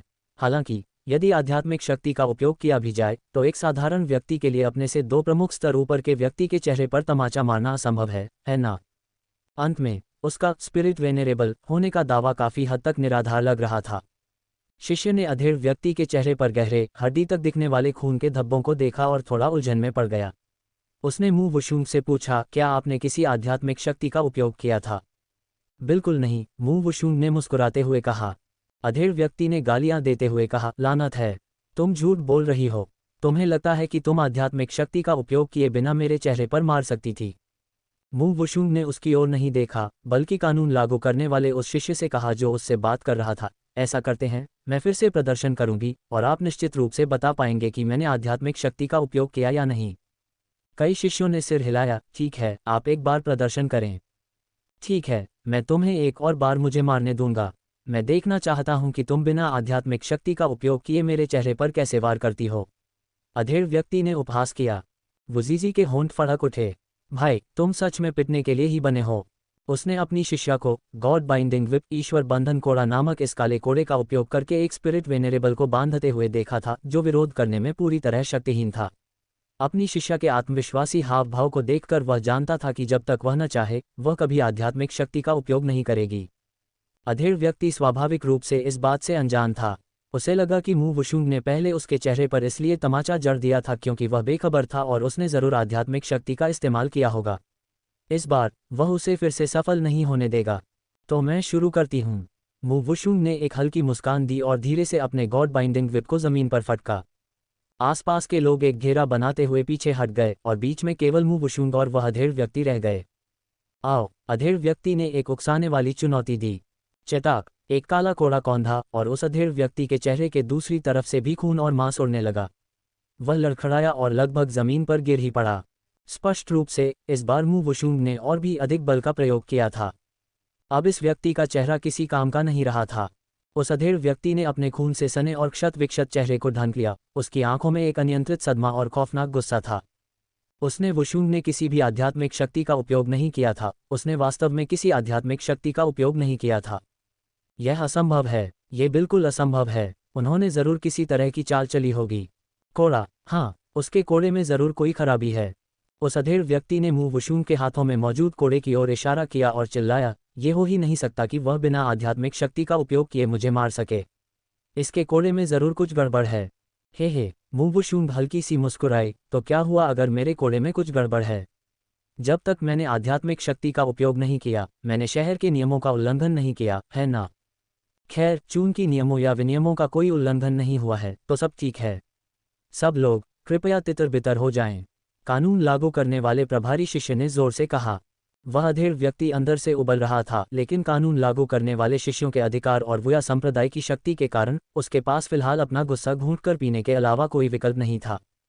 जैसे ही कानून लागू करने वाले शिष्य वहां से गए, अधेड़ व्यक्ति ने मुंह वुशुंग की ओर इशारा किया और धमकी दी, तुम बस इंतजार करो। जैसे ही तुम शहर के इस द्वार से बाहर निकलोगी, मैं तुम सबको तुम्हारे बेटे समेत जान से मार दूंगा। मुंह वुशुंग की आंखों में एक गहरी जानलेवा मंशा छा गई। लॉन्ग मोशन ने अपनी बर्फीली आंखों से उस पर एक नज़र डाली और उसकी जानलेवा मंशा स्पष्ट रूप से महसूस की जा सकती थी। तुम्हें अब और इंतजार करने की जरूरत नहीं है, तुम अभी मर सकते हो। उसने ठंडे और उदासीन लहजे में बस इतना ही कहा था। वह अधेड़ व्यक्ति, जो अभी अभी गुस्से से आग बबूला हो रहा था, अचानक ऐसा लगा मानो उसकी आत्मा उसके शरीर से निकल गई हो। उसने अपनी तलवार निकाली और उसे बेरहमी से अपने ही दिल में घोंप लिया। दिल किसी भी आध्यात्मिक साधक के शरीर का सबसे कमज़ोर हिस्सा होता है। आमतौर पर वे गुप्त हमलों से इसे बचाने के लिए अपनी आध्यात्मिक शक्ति का उपयोग करते हैं, लेकिन इस व्यक्ति ने स्पष्ट रूप से अपने दिल की रक्षा के लिए अपनी आध्यात्मिक शक्ति का उपयोग नहीं किया था। जैसे ही उसकी तलवार आर पार हुई, खून का फव्वारा फूट पड़ा। खचाक, तलवार उसके शरीर से बाहर खींची गई। खचाक, उसने इसे फिर से घोंप लिया, मानो उसे दर्द का एहसास ही न हो रहा हो। उसने इस डरावनी प्रक्रिया को कई बार दोहराया जब तक कि उसके कपड़े खून से पूरी तरह लाल नहीं हो गए। भीड़ की सांसें अटक गईं और लोग पीछे हट गए। वे सदमे में इस खौफनाक और विचित्र दृश्य को घूर रहे थे। जब उन्होंने लॉन्ग मोशन और अन्य लोगों की ओर देखा तो उनके दिल खौफ से भर गए। धड़ाम, वह अधेड़ व्यक्ति अंततः जमीन पर गिर पड़ा। उसकी आंखें फटी की फटी थीं, उसके मुंह के कोने से खून बह रहा था। वह ऐसा लग रहा था मानो अविश्वास में आंखें फाड़े ही मर गया हो। खामोश मौत और एक नया मुकाम। वुजीजी जानता था कि यह मामला संभवतः युवा सम्राट लॉन्ग मोशन से संबंधित था, इसलिए उसने जल्दी से आगे बढ़कर कहा, सबने देखा। इस व्यक्ति ने आत्महत्या की है। इसका हमसे कोई लेना देना नहीं है। हर कोई जानता था कि इस व्यक्ति की मृत्यु संभवतः उन्हीं से संबंधित थी, लेकिन तरीका इतना भयानक था। किसी को आत्महत्या करने पर मजबूर करना, और वे चाहे कितनी भी जांच कर लें, उन्हें इसके लिए जिम्मेदार नहीं ठहराया जा सकता था। इसलिए उनसे पंगा न लेना ही बेहतर है। भले ही उनके पास पूर्वी सागर का मोती हो, लेकिन उसे छीनने के लिए आपके पास जिंदा बचने की क्षमता भी होनी चाहिए। विशेष रूप से वह लंबा और सुंदर पुरुष जो बच्चे को गोद में लिए हुए था, जिसकी साधना का स्तर अथाह था। शायद वह पहले से जानता था कि यह पूर्वी सागर का मोती है, लेकिन फिर भी उसने ऐसा खजाना निकाला और अपने बेटे को एक साधारण मोती की तरह इससे खेलने दिया। मैं कितना मूर्ख था जो सोच रहा था कि कुछ स्पिरिट स्टोन खर्च करके मैं उनसे ये खजाना हथिया लूंगा।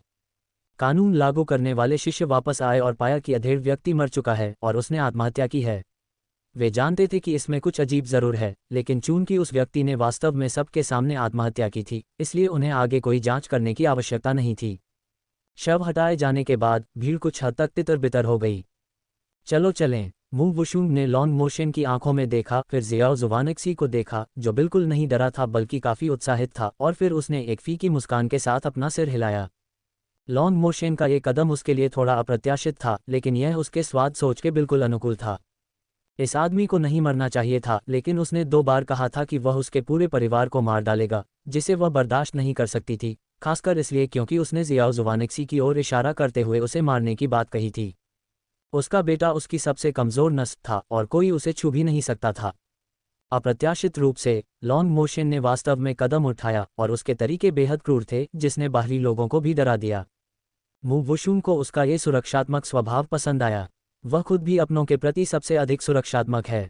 माँ और पिताजी, वह बुरा आदमी अभी भी हमारा पीछा कर रहा है, जियाओ जुवानक्सी ने उनके कान में फुसफुसाते हुए कहा। हाँ, माँ जानती है।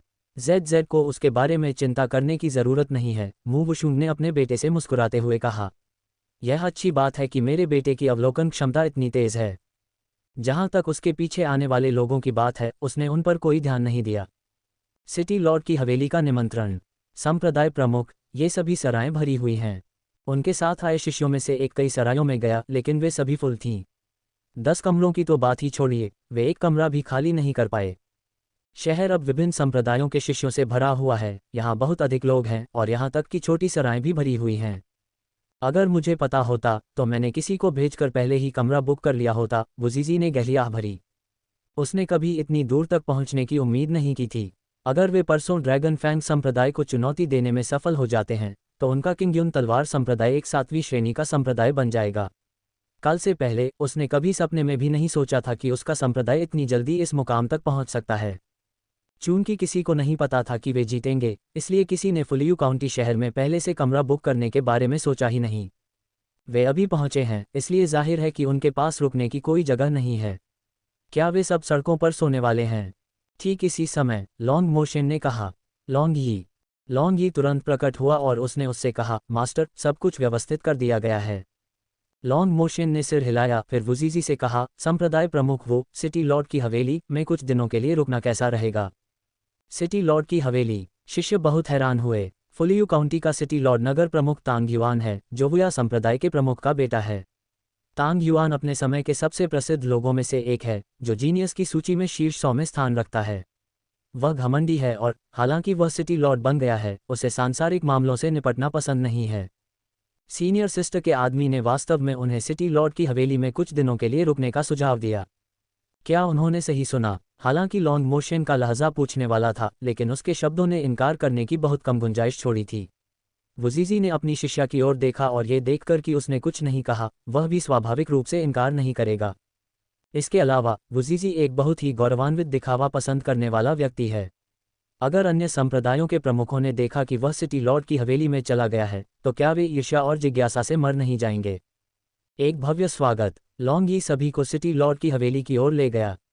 जब वे मुख्य द्वार पर पहुंचे तो वुजीजी और उसके शिष्यों ने देखा कि सिटी लॉर्ड की हवेली पर खड़ा सुंदर युवक बिल्कुल वैसा ही दिख रहा था जैसा दूसरों ने सिटी लॉर्ड तांग युआन का वर्णन किया था। सिटी लॉर्ड बाहर क्यों हैं? कौन आया है? यहाँ तक कि सिटी लॉर्ड खुद द्वार पर आए हैं। ये बहुत असामान्य है। सिटी लॉर्ड वास्तव में मेहमानों का स्वागत करने के लिए बाहर गए हैं। जरूर कोई बहुत महत्वपूर्ण व्यक्ति आया होगा। आसपास के कई लोग हैरान होकर चर्चा कर रहे थे। ये सुनकर वुजीजी और उसके शिष्य मन ही मन फूले नहीं समा रहे थे। जैसे जैसे वे सिटी लॉर्ड की हवेली के मुख्य द्वार की ओर एक एक कदम बढ़ा रहे थे, तांग युआन वास्तव में उनके पास आया और स्वागत के कुछ शब्द कहे, जैसे आपको यहाँ पाकर हम सम्मानित महसूस कर रहे हैं, वह भी बहुत ही ईमानदार लहजे में। हालांकि उसकी उत्सुक और गपशप वाली नज़रें हमेशा मू वुशुंग और जियाओ जुवानिक्सी पर टिक रही थीं, मानो वह बहुत आश्चर्यचकित और हैरान हो, लेकिन उसने इसे अपने चेहरे पर नहीं दिखने दिया। लॉन्ग मोशन ने उसे एक ऐसी ठंडी और बर्फीली नज़र दी कि उसे अनिच्छा से मू वुशुंग से अपनी गपशप वाली नज़रें हटानी पड़ीं। फिर तांग युआन ने वुजीजी और अन्य लोगों को देखकर मुस्कुराते हुए कहा, आइए आइए, कृपया अंदर आइए। हवेली में भोजन तैयार है। मैं लंबे समय से आप लोगों का इंतज़ार कर रहा था। अगर आप अभी नहीं खाएंगे तो खाना ठंडा हो जाएगा। समूह अंदर गया और हवेली का विशाल द्वार बंद हो गया, जिससे बाहर खड़े उत्सुक दर्शकों का समूह बस देखता ही रह गया। ये देखकर ड्रैगन फैंग संप्रदाय का वह शिष्य जो उनका पीछा कर रहा था, अविश्वास में आंखें फाड़े रह गया और जल्दी से अपने साथियों को ढूंढने के लिए वापस भागा। क्या वे सिटी लॉर्ड की हवेली में प्रवेश कर गए हैं? क्या उनके किंग्युन तलवार संप्रदाय का सिटी लॉर्ड के साथ कोई संबंध है? असंभव। किंग्युन तलवार संप्रदाय हजारों सालों से गरीब है, हमेशा से एक 9वीं श्रेणी का संप्रदाय रहा है। उन्होंने कभी जियांगपान शहर तक नहीं छोड़ा। उनका वुया संप्रदाय के युवा मास्टर से क्या संबंध हो सकता है? वुया संप्रदाय, जो एक द्वितीय श्रेणी का संप्रदाय है, पश्चिम में एक शक्तिशाली ताकत है और इसके प्रमुख का इकलौता बेटा तांग युआन है, जो फुलियू काउंटी का वर्तमान सिटी लॉर्ड भी है। उसने वास्तव में व्यक्तिगत रूप से किंग्युन तलवार संप्रदाय के लोगों का स्वागत किया। इस बात ने ड्रैगन फैंग संप्रदाय के शिष्यों को झकझोर कर रख दिया और उन्हें खौफ से भर दिया। अगर किंग्युन तलवार संप्रदाय के पास अब इतना शक्तिशाली समर्थक है, तो परसों होने वाली प्रतियोगिता में ड्रैगन फैंग के जीतने की संभावना खतरे में पड़ सकती है। चलो पहले संप्रदाय प्रमुख को इस बारे में सूचित करते हैं। 9वें जूनियर ब्रदर, तुम जाओ और सिटी लॉर्ड की हवेली के बाहर नजर रखो। अगर कुछ भी होता है तो मुझे तुरंत बताना। ड्रैगन फैंग संप्रदाय के वरिष्ठ शिष्य ने गंभीर स्वर में कहा। मैंने किंग्युन तलवार संप्रदाय को कम आंका था। मुझे लगा था कि वे छोटी मछलियां हैं, लेकिन मुझे कभी उम्मीद नहीं थी कि वे सिटी लॉर्ड की हवेली से जुड़ जाएंगे और एक मुसीबत बन जाएंगे। इसलिए प्रतियोगिता से पहले उनसे निपटना और भी महत्वपूर्ण हो गया था, अन्यथा सबके सामने उनकी तमाम चालाकियों के साथ खुले तौर पर उनसे निपटना बहुत मुश्किल होगा। अगर वे हार गए तो उन्हें सबसे निचले स्तर पर धकेल दिया जाएगा, क्योंकि उन्हें चुनौती देने वाला संप्रदाय एक निम्न स्तरीय संप्रदाय है। अगर हम सच में तीसरी या 9वीं श्रेणी के संप्रदाय बन गए तो शायद जीवन भर हमारा मजाक उड़ाया जाएगा। ऐसा कभी नहीं होने दिया जा सकता। सिटी लॉर्ड की हवेली का शाही भोज। सिटी लॉर्ड की हवेली के अंदर डाइनिंग टेबल सभी प्रकार के स्वादिष्ट व्यंजनों से लदी हुई थी, जो पूरी तरह से बेहतरीन आध्यात्मिक पक्षियों और चावल से बने थे। कई गलियारों दूर से ही भोजन की सुगंध हवा में तैर रही थी। टेबल पर पहुंचते ही कांग यांग को छोड़कर कई जूनियर शिष्यों के मुंह खुले के खुले रह गए और उन्होंने जोर से अपनी लार ली, जिससे उनका भोलापन साफ झलक रहा था। इसमें उनकी कोई गलती नहीं थी, क्योंकि उन्होंने अपने पूरे जीवन में fiery pig, black tortoise frog या इल्यूजनरी बर्ड जैसी शीर्ष स्तर की आध्यात्मिक सामग्रियां कभी नहीं खाई थीं। खाने की तो बात ही छोड़िए, उन्होंने इन्हें पहले कभी देखा तक नहीं था। और अब मेज़ इन कीमती सामग्रियों से ढकी हुई थी। जिस बात ने उन्हें सबसे ज़्यादा हैरान किया वह ये थी कि सिटी लॉर्ड व्यक्तिगत रूप से उनका अभिवादन करने के लिए बाहर आए और यहाँ तक कि इतना शानदार रात का खाना भी तैयार करवाया। यह मेहमाननवाजी कुछ ज़्यादा ही अच्छी थी। इसकी तुलना में छोटा जुवानिक्सी कहीं अधिक सक्षम था। हालांकि वह दिल से एक पेटू था, लेकिन वह बाहरी लोगों के सामने बहुत शांत दिखाई दे रहा था और कोई नहीं बता सकता था कि वह वास्तव में अंदर ही अंदर लार टपका रहा था। अपना स्वादिष्ट भोजन समाप्त करने के बाद हर कोई वापस जाकर ध्यान और साधना करने के लिए उत्सुक था, क्योंकि भोजन आध्यात्मिक ऊर्जा से भरपूर था जो उनकी साधना के लिए बहुत फायदेमंद था। तांग युआन को जिस बात ने सबसे ज्यादा हैरान किया वह ये थी कि उस छोटे बच्चे ने भी काफी खाना खाया था, तो उसे कोई असुविधा क्यों नहीं हुई। तार्किक रूप से जिन बच्चों ने अभी तक साधना शुरू नहीं की है उन्हें बहुत अधिक आध्यात्मिक ऊर्जा वाला भोजन नहीं खाना चाहिए। वह लॉन्ग मोशन को अपने बेटे को अपने साथ खाना खाने देते देखकर पहले ही काफी हैरान था। जैसा कि युवा सम्राट के बेटे से उम्मीद थी, वह वास्तव में असाधारण है। तांग युआन का दिमाग अभी भी गपशप में लगा हुआ था। वह छोटा बच्चा युवा सम्राट के बहुत करीब लग रहा था, लेकिन युवा सम्राट और उनकी होने वाली पत्नी भाभी के बीच एक दूसरे को लेकर इतनी अजीब सी भावना क्यों लग रही थी। ये कहना कि वे एक दूसरे के साथ सम्मान से पेश आते हैं पूरी तरह से सही नहीं है, लेकिन ये कहना कि वे एक दूसरे के प्यार में डूबे हैं ये भी सही नहीं है। युवा सम्राट ने डिनर टेबल पर कम से कम दर्जनों बार अपनी पत्नी की ओर देखा, लेकिन उन्होंने वुशुन ने उसकी ओर बहुत कम बार देखा। तांग युआन ने अपनी गपशप प्रेमी आत्मा को जलते हुए महसूस किया। उनका पहले से ही एक बच्चा है। निश्चित रूप से युवा सम्राट ने अभी तक भाभी को पूरी तरह से नहीं मनाया है। तभी उसे अपने ऊपर एक बर्फीली नज़र महसूस हुई। उसने जल्दी से अपने गपशप वाले विचारों को समेटा और मुस्कुराते हुए कहा, मुझे अचानक कुछ ज़रूरी काम याद आ गया है, इसलिए मैं थोड़ी देर के लिए बाहर जाऊंगा। आप सब आराम करें। इतना कहने के बाद उसने वहां से भागने में ही अपनी भलाई समझी। सिर्फ एक बिस्तर। तांग युआन के जाने के बाद मू वुशुन भी उठ खड़ी हुई। इस समय एक नौकरानी आगे आए और रास्ता दिखाते हुए बोली, मैडम कृपया मेरे पीछे आइए। सिटी लॉर्ड ने आपके लिए कमरे तैयार कर दिए हैं। मू वुशुन गवाक रह गई। वह किस तरह की मैडम है? वह इस शरीर में केवल 20 साल की है। उसने अपने बेटे के पिता की ओर देखा, जो उसकी ओर मुस्कुराती आंखों से देख रहा था। ठीक है, मैडम ही सही। उसे ऐसा बुलाने से उसे कोई नुकसान नहीं होगा। चलो उसकी इज्जत रख लेते हैं। वह एक कदम आगे बढ़ी। लॉन्ग मोशन भी उठा। उसने जियाओ जुवानिक्सी का छोटा हाथ पकड़ा और मू वुशुन के साथ चल दिया। मैडम, ये वह कमरा है जो सिटी लॉर्ड ने आपके 3 लोगों के परिवार के लिए तैयार किया है। अंदर एक गर्म पानी का झरना है जो थकान दूर कर सकता है। अगर आपको किसी चीज़ की ज़रूरत हो तो आप मुझे बुला सकती हैं। मेरा नाम कियू चान है और मैं आपकी सेवा के लिए यहाँ हूँ। कमरे पर पहुँचने पर नौकरानी कियू चान ने सम्मानपूर्वक कहा। मू वुशुन ने दरवाज़ा खोला और चारों ओर देखा। कमरा 3 हिस्सों में बंटा हुआ था, एक अध्ययन कक्ष, एक गर्म पानी का झरना और एक बेडरूम, लेकिन वहाँ केवल एक ही बिस्तर था। लॉन्ग मोशन ने उस पर एक नज़र डाली। उसके पतले होंठ हल्के से मुड़े और वह संतुष्ट था। तांग युआन काफ़ी समझदार है। कियू चान, क्या कोई और कमरा उपलब्ध है? मू वुशुन ने पूछा। ये सवाल अपेक्षित था, लेकिन लॉन्ग मोशन की ठंडी नज़र कियू चान पर ही टिकी रही। कियू चान उसकी बर्फीली नज़र के नीचे कांप उठी और सिटी लॉर्ड के निर्देशानुसार बोली, नहीं, कोई अतिरिक्त कमरा नहीं है। हवेली में अन्य मेहमान भी हैं और ये कमरे सिटी लॉर्ड द्वारा अस्थायी रूप से खाली कराए गए थे। लॉन्ग मोशन के होठों पर एक विजयी मुस्कान छा गई। तुम अब जा सकती हो, मू वुशुन ने त्योरियां चढ़ाते हुए कहा।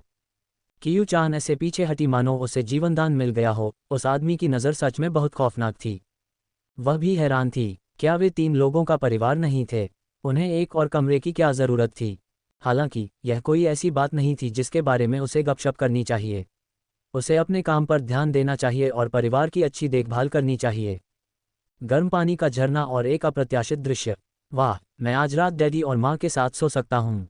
जियाओ जुवानिक्सी ने एकमात्र बिस्तर की ओर इशारा करते हुए खुशी से कहा। मैं पहले कभी अपने पिता और माँ के साथ नहीं सोया। अपने बेटे को इतना उत्साहित और खुश देखकर मू वुशुन मुस्कुराए और उसने बिस्तर को लेकर बहस करना छोड़ दिया। वह बेटे के सो जाने के बाद लॉन्ग मोशन को फर्श पर सुला देगी।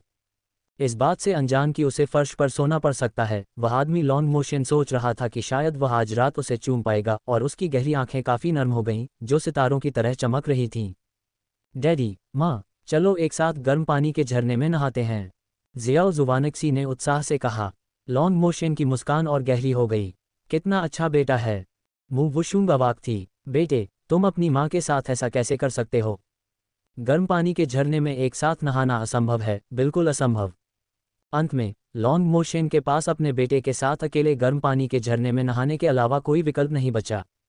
छोटा जुवानिक्सी गर्म पानी के पूल में तैरना सीख रहा था, मासूमियत और प्यारे अंदाज में खिलखिला रहा था, जिससे कमरा उसकी जीवंत हंसी से भर गया। माँ, जल्दी आइए, जेड तैर सकता है, जेड तैर सकता है, जियाओ जुवानिक्सी ने तैरते हुए उत्साह से चिल्लाकर कहा। मू वुशुंग जल्दी से दौड़ी, लेकिन इससे पहले कि वह अपने बेटे को साफ देख पाती, उसकी नज़र एक बेहद खूबसूरत आदमी की चौड़ी छाती की मांसपेशियों और कसी हुई पेट की मांसपेशियों पर पड़ी। पानी की बूंदें उसके सुडौल शरीर से नीचे की ओर बह रही थीं, और यह नज़ारा देखकर मू वुशुंग के गले से अनजाने में ही एक घूंट नीचे उतर गया। वह आदमी किनारे पर बैठा था, उसका आधा शरीर पानी के अंदर था। ज़ियाओ जुवानक्सी द्वारा पानी में छपच पाने के कारण उड़ी पानी की बूंदें उसके बालों पर टिकी थीं, जो धीरे धीरे नीचे की ओर बह रही थीं। भाप से भरे उस गर्म पानी के झरने में उसका देवता जैसा चेहरा शांत था, लेकिन उसके चौड़े कंधे और पतली कमर उसे एक ऐसा सुडौल और गठीला शरीर दे रहे थे जो एक लुभावनी आभा बिखेर रहा था, जिससे नजरें हटाना लगभग असंभव था। लॉन्ग मोशन ने अपना सिर उठाया, उसके पतले होंठ ऊपर की ओर मुड़े, और उसने बिना किसी संकोच के उसे अपनी एक दिलकश मुस्कान दी। वह शायद ही कभी मुस्कुराता था, इसलिए हर बार जब वह मुस्कुराता तो वह मुस्कान किसी बिजली के झटके की तरह सीधे दिल पर वार करती थी। हवा में उनकी नज़रें मिलीं, और मू वुशुंग ने झेंपकर अपनी नज़रें चुरा लीं। वह ये स्वीकार नहीं करना चाहती थी कि वह लगभग मंत्रमुग्ध हो ही गई थी। ये सच है कि पुरुष सौंदर्य भी एक जाल हो सकता है। माँ, देखिए। छोटे जुबानक्सी के छोटे छोटे हाथ पैर पानी में छटपटा रहे थे, जिससे हर तरफ पानी छलक रहा था, लेकिन वह काफ़ी अच्छी तरह तैर रहा था। भले ही उसकी हरकतें बहुत सुंदर नहीं थीं, कम से कम वह पानी पर तैर तो सकता ही था। जेड बहुत अच्छा कर रहा है, उसने मुस्कुराते हुए उसकी तारीफ की। उसके बेटे की सीखने की क्षमता निर्विवाद रूप से शानदार थी, वह निश्चित रूप से उसी की तरह एक तेज और बुद्धिमान बच्चा था। क्या माँ को तैरना आता है? डैडी आपको सिखा सकते हैं। तैरने के लिए संघर्ष करते हुए भी ज़ियाओ जुवानक्सी अपने पिता की मदद करना नहीं भूला। ये सुनकर मू वुशुंग ने अनजाने में लॉन्ग मोशन की ओर देखा। अचानक उसके दिमाग में कुछ खंडित यादें कौंध गईं। एक याद में वह गर्म पानी के झरने में भीगी हुई खड़ी थी, उस आदमी का खूबसूरत चेहरा उसके बहुत करीब था, और वह उससे कोमलता लेकिन खौफनाक तरीके से कह रहा था, शुआंग, तुम भाग नहीं सकती। आज्ञाकारी बनो। और ठीक उसके बाद उसकी गर्दन के चारों ओर फीनिक्स के आकार का एक जेड पेंडेंट दिखाई दिया, यह उसी ने उसे पहनाया था। अचानक उसके सिर में भयानक दर्द होने लगा, मानो कोई सुइयां चुभो रहा हो, और वह सीधे खड़ी भी नहीं रह पा रही थी। ड्रैगन और फीनिक्स पैट्रिक पेंडेंट। शुआंग, लॉन्ग मोशन उसे ही देख रहा था। जब उसने उसे त्योरियां चढ़ाते देखा तो उसका दिल धड़क उठा। जब उसने दर्द से उसकी कराह सुनी तो वह तुरंत आगे बढ़ा और उसे अपनी बाहों में उठा लिया। दुनिया उसके चारों ओर घूम रही थी, और मू वुशुंग को लगा कि उसका सिर और भी तेजी से धड़क रहा है, लेकिन उसे इसकी कोई परवाह नहीं थी। उसने अपना हाथ ऊपर किया और अपनी गर्दन से वह जेड पेंडेंट बाहर निकाला और उससे पूछा, क्या ये तुमने मुझे दिया था? हाँ, शुआंग, क्या तुम्हें कुछ याद आया? लॉन्ग मोशन बहुत उत्साहित था, लेकिन साथ ही उसके स्वास्थ्य को लेकर बहुत घबराया हुआ भी था। उसने अपनी गर्दन से ड्रैगन के आकार का अपना जेड पेंडेंट निकाला और उसे दिखाया। शुआंग, देखो, हमारे जेड पेंडेंट एक जोड़े में हैं। जेड पेंडेंट की यह जोड़ी मुझे मेरी दादी ने सौंपी थी। ये अज़्योर ड्रैगन डिवाइन पैलेस की सर्वोच्च शक्ति का प्रतिनिधित्व करते हैं। मू वुशुंग बहुत हैरान थी। उसने कभी उम्मीद नहीं की थी कि वह जो जेड पेंडेंट हमेशा पहनती थी, उसका इतना अद्भुत मूल और महत्व होगा। इतने लंबे समय से कांगमिंग महाद्वीप में रहने के कारण वह स्वाभाविक रूप से अज़्योर ड्रैगन पैलेस के ड्रैगन और फीनिक्स पैट्रिक पेंडेंट की कहानी जानती थी। ग्रेटर दैन ड्रैगन और phoenix Patrick pendant Azure dragon divine palace के पवित्र सम्राट और साम्राज्य का प्रतीक है। हालांकि दिवंगत पवित्र साम्राज्य जो लॉन्ग मोशन की मां थी की कम उम्र में मृत्यु के बाद पवित्र सम्राट ने तुरंत एक उपपत्नी को साम्राज्य के पद पर पदोन्नत कर दिया, जिससे लॉन्ग मोशन की दादी में असंतोष पैदा हो गया। उन्होंने ड्रैगन और फीनिक्स पैट्रिक पेंडेंट वापस ले लिया और इसे अपने एकमात्र स्वीकृत पोते को सौंप दिया। ग्रेटर दैन, वह निश्चित रूप से समझती थी कि इन जेड पेंडेंट्स का क्या मतलब है। यहाँ तक कि अज़्योर ड्रैगन डिवाइन पैलेस की वर्तमान पवित्र साम्राज्य भी फीनिक्स पेंडेंट प्राप्त करने के योग्य नहीं थी, फिर भी यह उसे वुशुंग को दिया गया था। तो मैं उसके लिए इतनी महत्वपूर्ण हूँ। मू वुशुंग ने स्वीकार किया कि इस पल उसका दिल पिघलने लगा था। उसने अपना सिर पकड़ा और कहा, मुझे वह दृश्य याद आया जब तुमने मुझे ये जेड पेंडेंट पहनाया था। ये बहुत ही छोटा सा पल था और फिर मेरे सिर में दर्द होने लगा। तो फिर इसके बारे में मत सोचो। अगर तुम्हें याद नहीं आता तो कोई बात नहीं, बस मुझे अपने पास रहने दो, उतना ही काफ़ी है, उसने उसे कसकर पकड़ते हुए कहा। क्या होगा अगर मैं तुम्हें कभी याद ना कर पाऊँ? उसने पूछा। इतना ही काफ़ी है कि मैं तुम्हें याद रखता हूँ। इससे कोई फर्क नहीं पड़ता कि तुम मुझे याद रखती हो या नहीं, शुआंग, तुम मुझे धीरे धीरे जान सकती हो। वह पहले ही उसे खोने का अनुभव कर चुका था और इससे बुरा कुछ नहीं हो सकता था। वह पहले से ही अविश्वसनीय रूप से आभारी था कि स्वर्ग ने उसे फिर से ढूंढने की अनुमति दी थी। इस बात से क्या फर्क पड़ता था कि शुआंग, को वह याद नहीं है। उसके शब्दों ने मू वुशुंग के दिल में उदासी की एक लहर पैदा कर दी और उसकी आंखें डब आईं। एक अवर्णनीय भावना बढ़ रही थी, या यूं कहें कि पुनर्जीवित हो रही थी। कुछ भावनाएं लंबे समय से उसकी हड्डियों में समाई हुई थीं और उसकी याददाश्त खोने के कारण गायब नहीं हुई थीं। वे निष्क्रिय पड़ी थीं, उस दिन की प्रतीक्षा कर रही थीं जब वे फूट पड़ेंगी। वह इतना स्नेही था कि उसे लगा कि उसे उसके प्रति इतना ठंडा नहीं होना चाहिए, यह उसके साथ उचित नहीं था, है ना? जैसे ही वह शांत हुई और अंततः उसके सिर का दर्द रुक गया, उसने उससे कहा, तुम्हें आज रात फर्श पर सोने की ज़रूरत नहीं है। फर्श पर सोने की उलझन। Long motion. उसने फर्श पर सोने का फैसला कब किया? उसे कैसे नहीं पता? ज़ियाओ ज़ुवानिक्सी जब उसकी माँ अस्वस्थ महसूस कर रही थी, तब पूल से बाहर निकल आया था। वह बहुत अच्छा बच्चा था और उसने अपने माता पिता की बातचीत में खलल नहीं डाला। अब जब उसने देखा कि उसकी माँ ठीक है, तो उसने राहत की सांस ली, लेकिन उसके विचार अपनी माँ के फर्श पर सोने वाली बात पर भटक गए। जेड फर्श पर सोना चाहता है। इसमें बहुत मज़ा आएगा, उसने उत्साह से कहा। लॉन्ग मोशन, मेरा सच में अपने इस सिरदर्द बेटे की पिटाई करने का मन कर रहा है। इसमें कोई मज़ा नहीं है, फर्श ठंडा होता है, तुम बीमार पड़ जाओगे, उसने अपने बेटे से कहा, उसे बहस करने का मौका दिए बिना। शुआंग एर ने कहा कि उसे अब फर्श पर सोने की ज़रूरत नहीं है, जिसका मतलब था कि वह धीरे धीरे उसे स्वीकार कर रही थी। आज वह आखिरकार शुआंग एर के साथ एक ही बिस्तर साझा कर सकता था। उसे अचानक अपने बेटे को बाहर फेंकने या यहाँ तक कि उसे एक रात के लिए वुजीजी के पास छोड़ने का मन करने लगा। बेशक उसने ऐसा केवल अपने दिल में सोचने की ही हिम्मत की, वरना शुआंग एर शायद उसे लॉन्ग मोशन को ही बाहर फेंक देती। ओह, ज़ियाओ ज़ुवानिक्सी निराश नहीं हुआ। अपनी माँ के कपड़ों की ओर इशारा करते हुए उसने कहा, माँ आपकी स्कर्ट गीली है। माँ आइए और हमारे साथ गर्म पानी के झरने में नहाए। मू वुशुंग ने तब ध्यान दिया कि उसने उसे आधा पकड़ रखा था और उसका चेहरा लगभग उसकी छाती से दबा हुआ था। उसने ऊपर कोई कमीज नहीं पहनी थी और उसके गीले अंडरपैंट ने उसके वुशुंग के कपड़े भी भिगो दिए थे। उसका चेहरा लाल हो गया और उसने उसे दूर धकेल दिया, जमीन पर खड़ी होकर बोली, तुम सब बाहर जाओ, मैं अपने कपड़े बदलने जा रही हूँ। लॉन्ग मोशन ने अपनी नाक खुजलाई। उसका ऐसा कोई इरादा नहीं था, वह बस खुद पर काबू नहीं रख पाया। ओह माँ, क्या आप अपने कपड़े बदल रही हैं? क्या मुझे भी बाहर जाना होगा? ज़ियाओ ज़ुवानिक्सी बाहर नहीं जाना चाहता था। पलक झपकते ही लॉन्ग मोशन ने अपने कपड़े पहने, अपने बेटे के कपड़े लिए और अपने बेटे को उठाकर बाहर ले गया। जब तुम्हारे पिता को भी ये देखने का मौका नहीं मिल रहा है, तो तुम तो इसके बारे में सोचना भी मत। एक जैसे पारिवारिक कपड़े। जब मू वुशुंग ने एक लंबी पोशाक पहनी और दरवाज़ा खोला, तो एक पिता और पुत्र जो बिल्कुल एक ही सांचे से कटे हुए लग रहे थे, ढलते सूरज की रोशनी में खड़े होकर उसका इंतजार कर रहे थे। ये दृश्य किसी पेंटिंग की तरह खूबसूरत था। वाह माँ, हम तीनों ने एक ही रंग के कपड़े पहने हैं, ज़ियाओ ज़ुवानिक्सी ने खुशी से कहा। मू वुशुंग का चेहरा हल्का सा लाल हो गया। जब वह कपड़े चुन रही थी, तो उसने अनजाने में ही यह नीले रंग की ट्यूल ड्रेस चुन ली थी। बाहर आने के बाद ही उसे एहसास हुआ कि ऐसा इसलिए था क्योंकि उसने और उसके बेटे के पिता ने एक ही रंग के कपड़े पहने थे। अपने बच्चे और उसके पिता के साथ मेल खाते कपड़े पहनना अजीब तरह से शर्मनाक लग रहा था। लॉन्ग मोशन की आंखें चमक उठीं, उसके होंठ ऊपर की ओर मुड़े और उसकी नज़रें उसी पर टिकी थीं। माँ, चलिए बाहर चलकर खेलते हैं। रात के समय शहर सबसे ज़्यादा मज़ेदार होता है, ज़ियाओ ज़ुवानिक्सी ने उत्साह से कहा।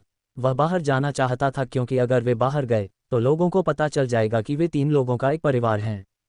उसने उड़ने वाली कलाकृति से यात्रा की थी और कई घंटों तक सोया था। हालांकि रात हो रही थी, लेकिन उसे बिल्कुल भी नींद नहीं आ रही थी। छोटा ज़ियाओ ज़ुवानिक्सी बाहर जाकर खेलना चाहता था, लेकिन उसकी माँ ने साफ मना कर दिया। मना करने का कारण ये बताया गया कि बाहर बहुत भीड़ है और वह इतना प्यारा है कि मानव तस्करों का ध्यान उस पर जा सकता है।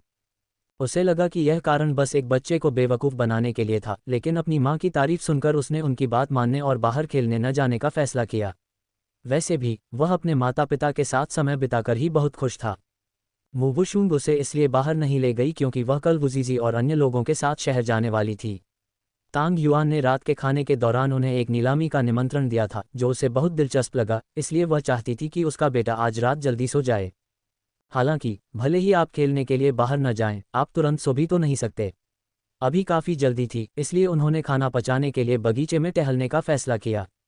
ज़ियाओ ज़ुवानिक्सी का कद छोटा था, इसलिए अगर मू वुशुंग उसका हाथ पकड़कर चलती तो उसे झुकना पड़ता। इसलिए मू वुशुंग आमतौर पर या तो उसे गोद में उठा लेती थी या उसे अपने आप चलने देती थी। अगर तुम चाहते हो कि मैं तुम्हारा हाथ पकड़कर चलूं, तो तुम्हें अभी थोड़ा और बड़ा होना पड़ेगा। युवा मास्टर ज़ुवानिक्सी, कृपया थोड़ा धीरे चलें। नौकरानी कियूचान घबराहट से धीमी आवाज में पुकारते हुए जियाओ जुवानिक्सी के पीछे भागी। मूल रूप से वह 3 लोगों के इस परिवार को बगीचे की ओर ले जा रही थी, लेकिन अब स्थिति ये थी कि युवा मास्टर जुवानिक्सी आगे आगे दौड़ रहा था जबकि 2 वयस्क उनके पीछे धीरे धीरे चल रहे थे। युवा मास्टर जुवानिक्सी बहुत तेजी से दौड़ रहा था और यहाँ तक कि उछलकूद भी कर रहा था, इसलिए उसे डर था कि कहीं वह गिर न जाए और उसके प्यारे से छोटे चेहरे पर चोट न लग जाए। ये परिवार ऐसे मेहमानों का था जिनका खुद सिटी लॉर्ड भी अत्यधिक सम्मान करते थे। अगर उनका युवा मास्टर उसकी नाक के नीचे गिर जाता तो कियूचान को लग रहा था कि उसकी जान निश्चित रूप से चली जाएगी।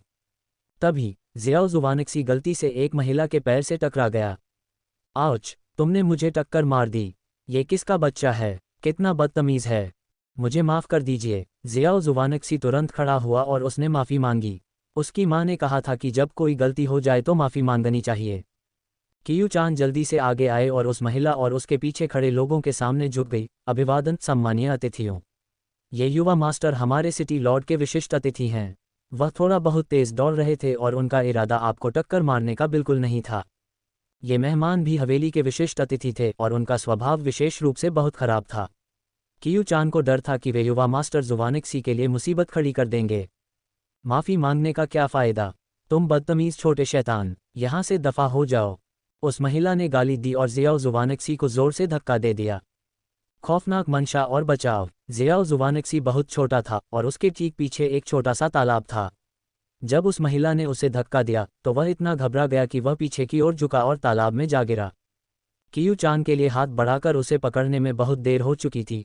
वह इतनी डर गई थी कि उसका चेहरा मौत की तरह पीला पड़ गया। लेकिन पानी में गिरने की कोई आवाज़ नहीं आई। लॉन्ग मोशन हवा के एक तेज झोंके की तरह वहां पहुंचा और जियाओ जुवानिक्सी को उसके पिता ने मजबूती से पकड़ लिया था। वह एक कोआ भालू की तरह अपने पिता से चिपका हुआ था और अभी भी थोड़ा सदमे में था। उसने अपने पूरे जीवन में कभी किसी को अपने प्रति इतना कठोर नहीं देखा था। वह बस तालाब में गिरने ही वाला था। उसने जानबूझकर उसे टक्कर नहीं मारी थी, फिर वह इतनी नीच कैसे हो सकती है? मूवुशुंग एक एक कदम बढ़ाते हुए आगे आए। उसके चेहरे पर कोई भाव नहीं था, लेकिन उसकी ठंडी आंखें किसी को भी कड़ाके की ठंड का एहसास कराने के लिए काफ़ी थीं। क्या घूर रही हो? जियाओ जुवानिक्सी को धक्का देने वाली महिला अचानक प्रकट हुए इस आदमी और औरत की उपस्थिति से स्तब्ध रह गई। साथ ही वह उनकी ठंडी नज़रों से थोड़ी सहम भी गई थी, लेकिन उसने बिना कोई कमजोरी दिखाए अपनी ठुड्डी उठाई और घमंड से देखने लगी। वह द्वितीय श्रेणी के संप्रदाय 5 एलिमेंट सेक्ट के प्रमुख की सबसे छोटी बेटी थी। उसका फुलियू काउंटी का ये दौरा 5 एलिमेंट सेक्ट और वुया सेक्ट के बीच विवाह गठबंधन को सुविधाजनक बनाने और उसे तांग युआन से मिलने का अवसर देने के लिए था। एक बार जब दोनों संप्रदायों ने विवाह के माध्यम से गठबंधन बना लिया तो उनकी ताकत बढ़ जाएगी, जिससे वे प्रथम श्रेणी के संप्रदायों की श्रेणी में आ जाएंगे। उस समय वह एक प्रथम श्रेणी के संप्रदाय की बेटी होगी। 5 एलिमेंट सेक्ट की सबसे चहेती और सबसे छोटी बेटी होने के नाते वेईयू को बचपन से ही वह सब कुछ मिला था जो वह चाहती थी। उसके सामने खड़े ये 2 लोग कौन हैं? इनकी मुझे इतनी ठंडी नज़रों से देखने की हिम्मत कैसे हुई? तुमने उसे धक्का देने के लिए किस हाथ का इस्तेमाल किया था? मूवुशुंग ने वेईयू को ठंडी नज़रों से देखा और एक एक शब्द चबाते हुए पूछा। मैंने उसे धक्का देने के लिए किस हाथ का इस्तेमाल किया, इससे तुम्हारा कोई मतलब नहीं है। भले ही मैं आज उसे लात मारकर तालाब में गिरा देती तो भी उसे इसके परिणाम भुगतने पड़ते। उसे मुझसे टकराने के लिए किसने कहा था? वेईयू ने ठंडी सांस ली। उसकी ईर्ष्यालु नज़रें मूवुशुंग के बेदाग और उत्तम चेहरे पर पड़ीं, जिससे वह और भी अधिक अप्रसन्न हो गई। वेईयू स्वर्ग की एक लाडली बेटी थी और दुनिया की सभी बेहतरीन चीज़ें उसकी थीं। केवल एक ही चीज़ थी जो उसके अनुकूल नहीं थी, और वह थी उसकी शक्ल। वह बहुत ही साधारण थी और एक नौकरानी जितनी भी सुंदर नहीं थी। इसलिए वह अपने जीवन में खूबसूरत महिलाओं को देखने से सबसे ज़्यादा नफरत करती थी। हर बार जब वह किसी विशेष रूप से सुंदर महिला को देखती तो उसे चाकू से उसका चेहरा चीरने की तीव्र इच्छा होती थी। उसने उपहास किया, तुम्हें लगता है कि तुम इस बदतमीज बच्चे का पक्ष ले सकती हो? क्या तुम जानती हो कि मैं कौन हूँ? अगर मैंने तुम्हें बता दिया तो तुम डर के मारे मर जाओगी। मैं वेईयू हूँ, 5 एलिमेंट संप्रदाय प्रमुख की बेटी। अगर तुम्हें अपनी भलाई चाहिए तो अभी घुटने टेककर मुझसे माफ़ी मांगो, अभी भी बहुत देर नहीं हुई है। चटाक! वेईयू की बात खत्म होते ही उसके चेहरे पर एक जोरदार तमाचा पड़ा। वह दर्द से कराह उठी और उसका आधा चेहरा उबले हुए बन की तरह सूज गया। अगर तुमने फिर से गाली दी तो मैं तुम्हारी जीभ खींच लूंगी। मूवुशुंग ने वेईयू को ठंडी नज़रों से देखा। वेईयू को अवचेतन रूप से विश्वास हो गया कि इस महिला में वास्तव में उसकी जीभ खींचने की हिम्मत थी। हड्डियों के टूटने की आवाज़। रुक जाओ, तुम्हारी मिस वेईयू को मारने की हिम्मत कैसे हुई? वेईयू के कई अनुयायी आगे बढ़े। अपनी आस्तीन की एक हल्की सी झटक के साथ लॉन्ग मोशन ने हवा का एक शक्तिशाली झोंका पैदा किया और वे सभी महिलाएं जिनकी साधना का स्तर कम नहीं था उड़कर तालाब में जा गिरीं। छोटे जुबानिक्सी ने अपनी गहरी आंखें खोलीं, अपने होंठ सिकोड़े और अपने पिता की गर्दन को कसकर पकड़ लिया। वे यूं खौफदा हो गई और अपना चेहरा ढांकते हुए डर के मारे पीछे हटने लगी। उसके आसपास के लोग उनके 5 एलिमेंट संप्रदाय की कुछ सबसे उत्कृष्ट महिला शिष्य थीं, जिनमें से कम स्पिरिट किंग दायरे में थीं। उन्होंने कभी उम्मीद नहीं की थी कि यह लंबा और सुंदर पुरुष केवल अपनी आस्तीन की एक लहर से उन्हें शक्तिहीन कर देगा। मूवशून कदम दर कदम आगे बढ़ी। मैं तुमसे एक बार फिर पूछती हूँ, तुमने मेरे बेटे को धक्का देने के लिए किस हाथ का इस्तेमाल किया था? तुम्हारा बेटा। वे यूं को विश्वास नहीं हुआ। वह इतनी छोटी दिख रही थी, फिर भी उसने एक बेटे को जन्म दिया था। क्या ये संभव है कि यह इतना सुंदर आदमी इस छोटे लड़के का पिता है? तुम मुझे चोट नहीं पहुंचा सकती। मेरे पिता 5 एलिमेंट संप्रदाय के प्रमुख हैं। अगर मुझे कोई चोट आए तो मेरे पिता निश्चित रूप से तुम सबको मार डालेंगे। वे यूं जोर से चिल्लाए। तो तुम नहीं बोलोगी, है ना? मूवशून के होठों पर एक ठंडी मुस्कान छा गई। अचानक उसने वे यूं के दोनों हाथ पकड़े और उन्हें जोर से मरोड़ दिया। स्नैप! आहे! हड्डियां टूटने की 2 तेज आवाज़ों के साथ वे यूं के हाथ कोहनियों से टूट गए। उसके हाथों को एक अत्यंत विकृत स्थिति में मरोड़ दिया गया था, मानो हड्डियां पूरी तरह से टूट गई हों और केवल त्वचा और मांस की एक परत ही उन्हें जोड़ रही हो। वे यूं असहनीय दर्द में पीड़ा से चीखने लगी। तालाब में गिरी महिलाएं और कियू-चान ये दृश्य देखकर इतने सदमे में थे कि उनकी सांस लेने की भी हिम्मत नहीं हो रही थी। उनके दिल खौफ से कांप रहे थे। जिंदगी का सबक। मूवशून मुड़ी और उसने अपने बेटे की ओर देखा और निश्चित रूप से उसका बेटा बिल्कुल नहीं डरा था। इसके विपरीत उसकी आंखें चमक रही थीं। माँ ने तुम्हारे लिए उस बुरे इंसान को सजा दी है। जेड, तुम्हें हमेशा याद रखना चाहिए, किसी भी दुश्मनी या अपमान का बदला लिए बिना छोड़ देना कोई सज्जनता नहीं है। हम आमतौर पर मौके पर ही अपना हिसाब चुकाते हैं, बाद के लिए इंतजार करने की कोई ज़रूरत नहीं है। उसने गंभीरता से समझाते हुए कहा, तुम्हारी गलती ये थी कि तुम लापरवाही से दौड़ रहे थे, लेकिन उसे तुम्हें पानी में धक्का नहीं देना चाहिए था। दोनों बातें अलग अलग हैं। उसने तुम्हारे जीवन को महत्व नहीं दिया, इसलिए हमें भी उसके जीवन को महत्व नहीं देना चाहिए। जैसा कि कहा जाता है, शैतान हमेशा संत से एक कदम आगे होता है। यदि तुम शक्ति के बल पर दूसरों को दबाने की कोशिश करोगे तो तुम खुद भी दब जाओगे। तुम्हें उसकी तरह नहीं बनना है। ये पहली बार था जब जेड का सामना इतने दुर्भावनापूर्ण व्यक्ति से हुआ था, इसलिए उसे एक सबक सिखाना जरूरी था। ऐसी स्थितियों में सहनशील होने की कोई आवश्यकता नहीं है, ये केवल दूसरों का हौसला बढ़ाएगा। जो हमें करने की आवश्यकता है वह है उनके अहंकार को कुचलना। छोटे जुबानिक्सी ने समझदारी से सिर हिलाया। माँ, जेड समझ गया।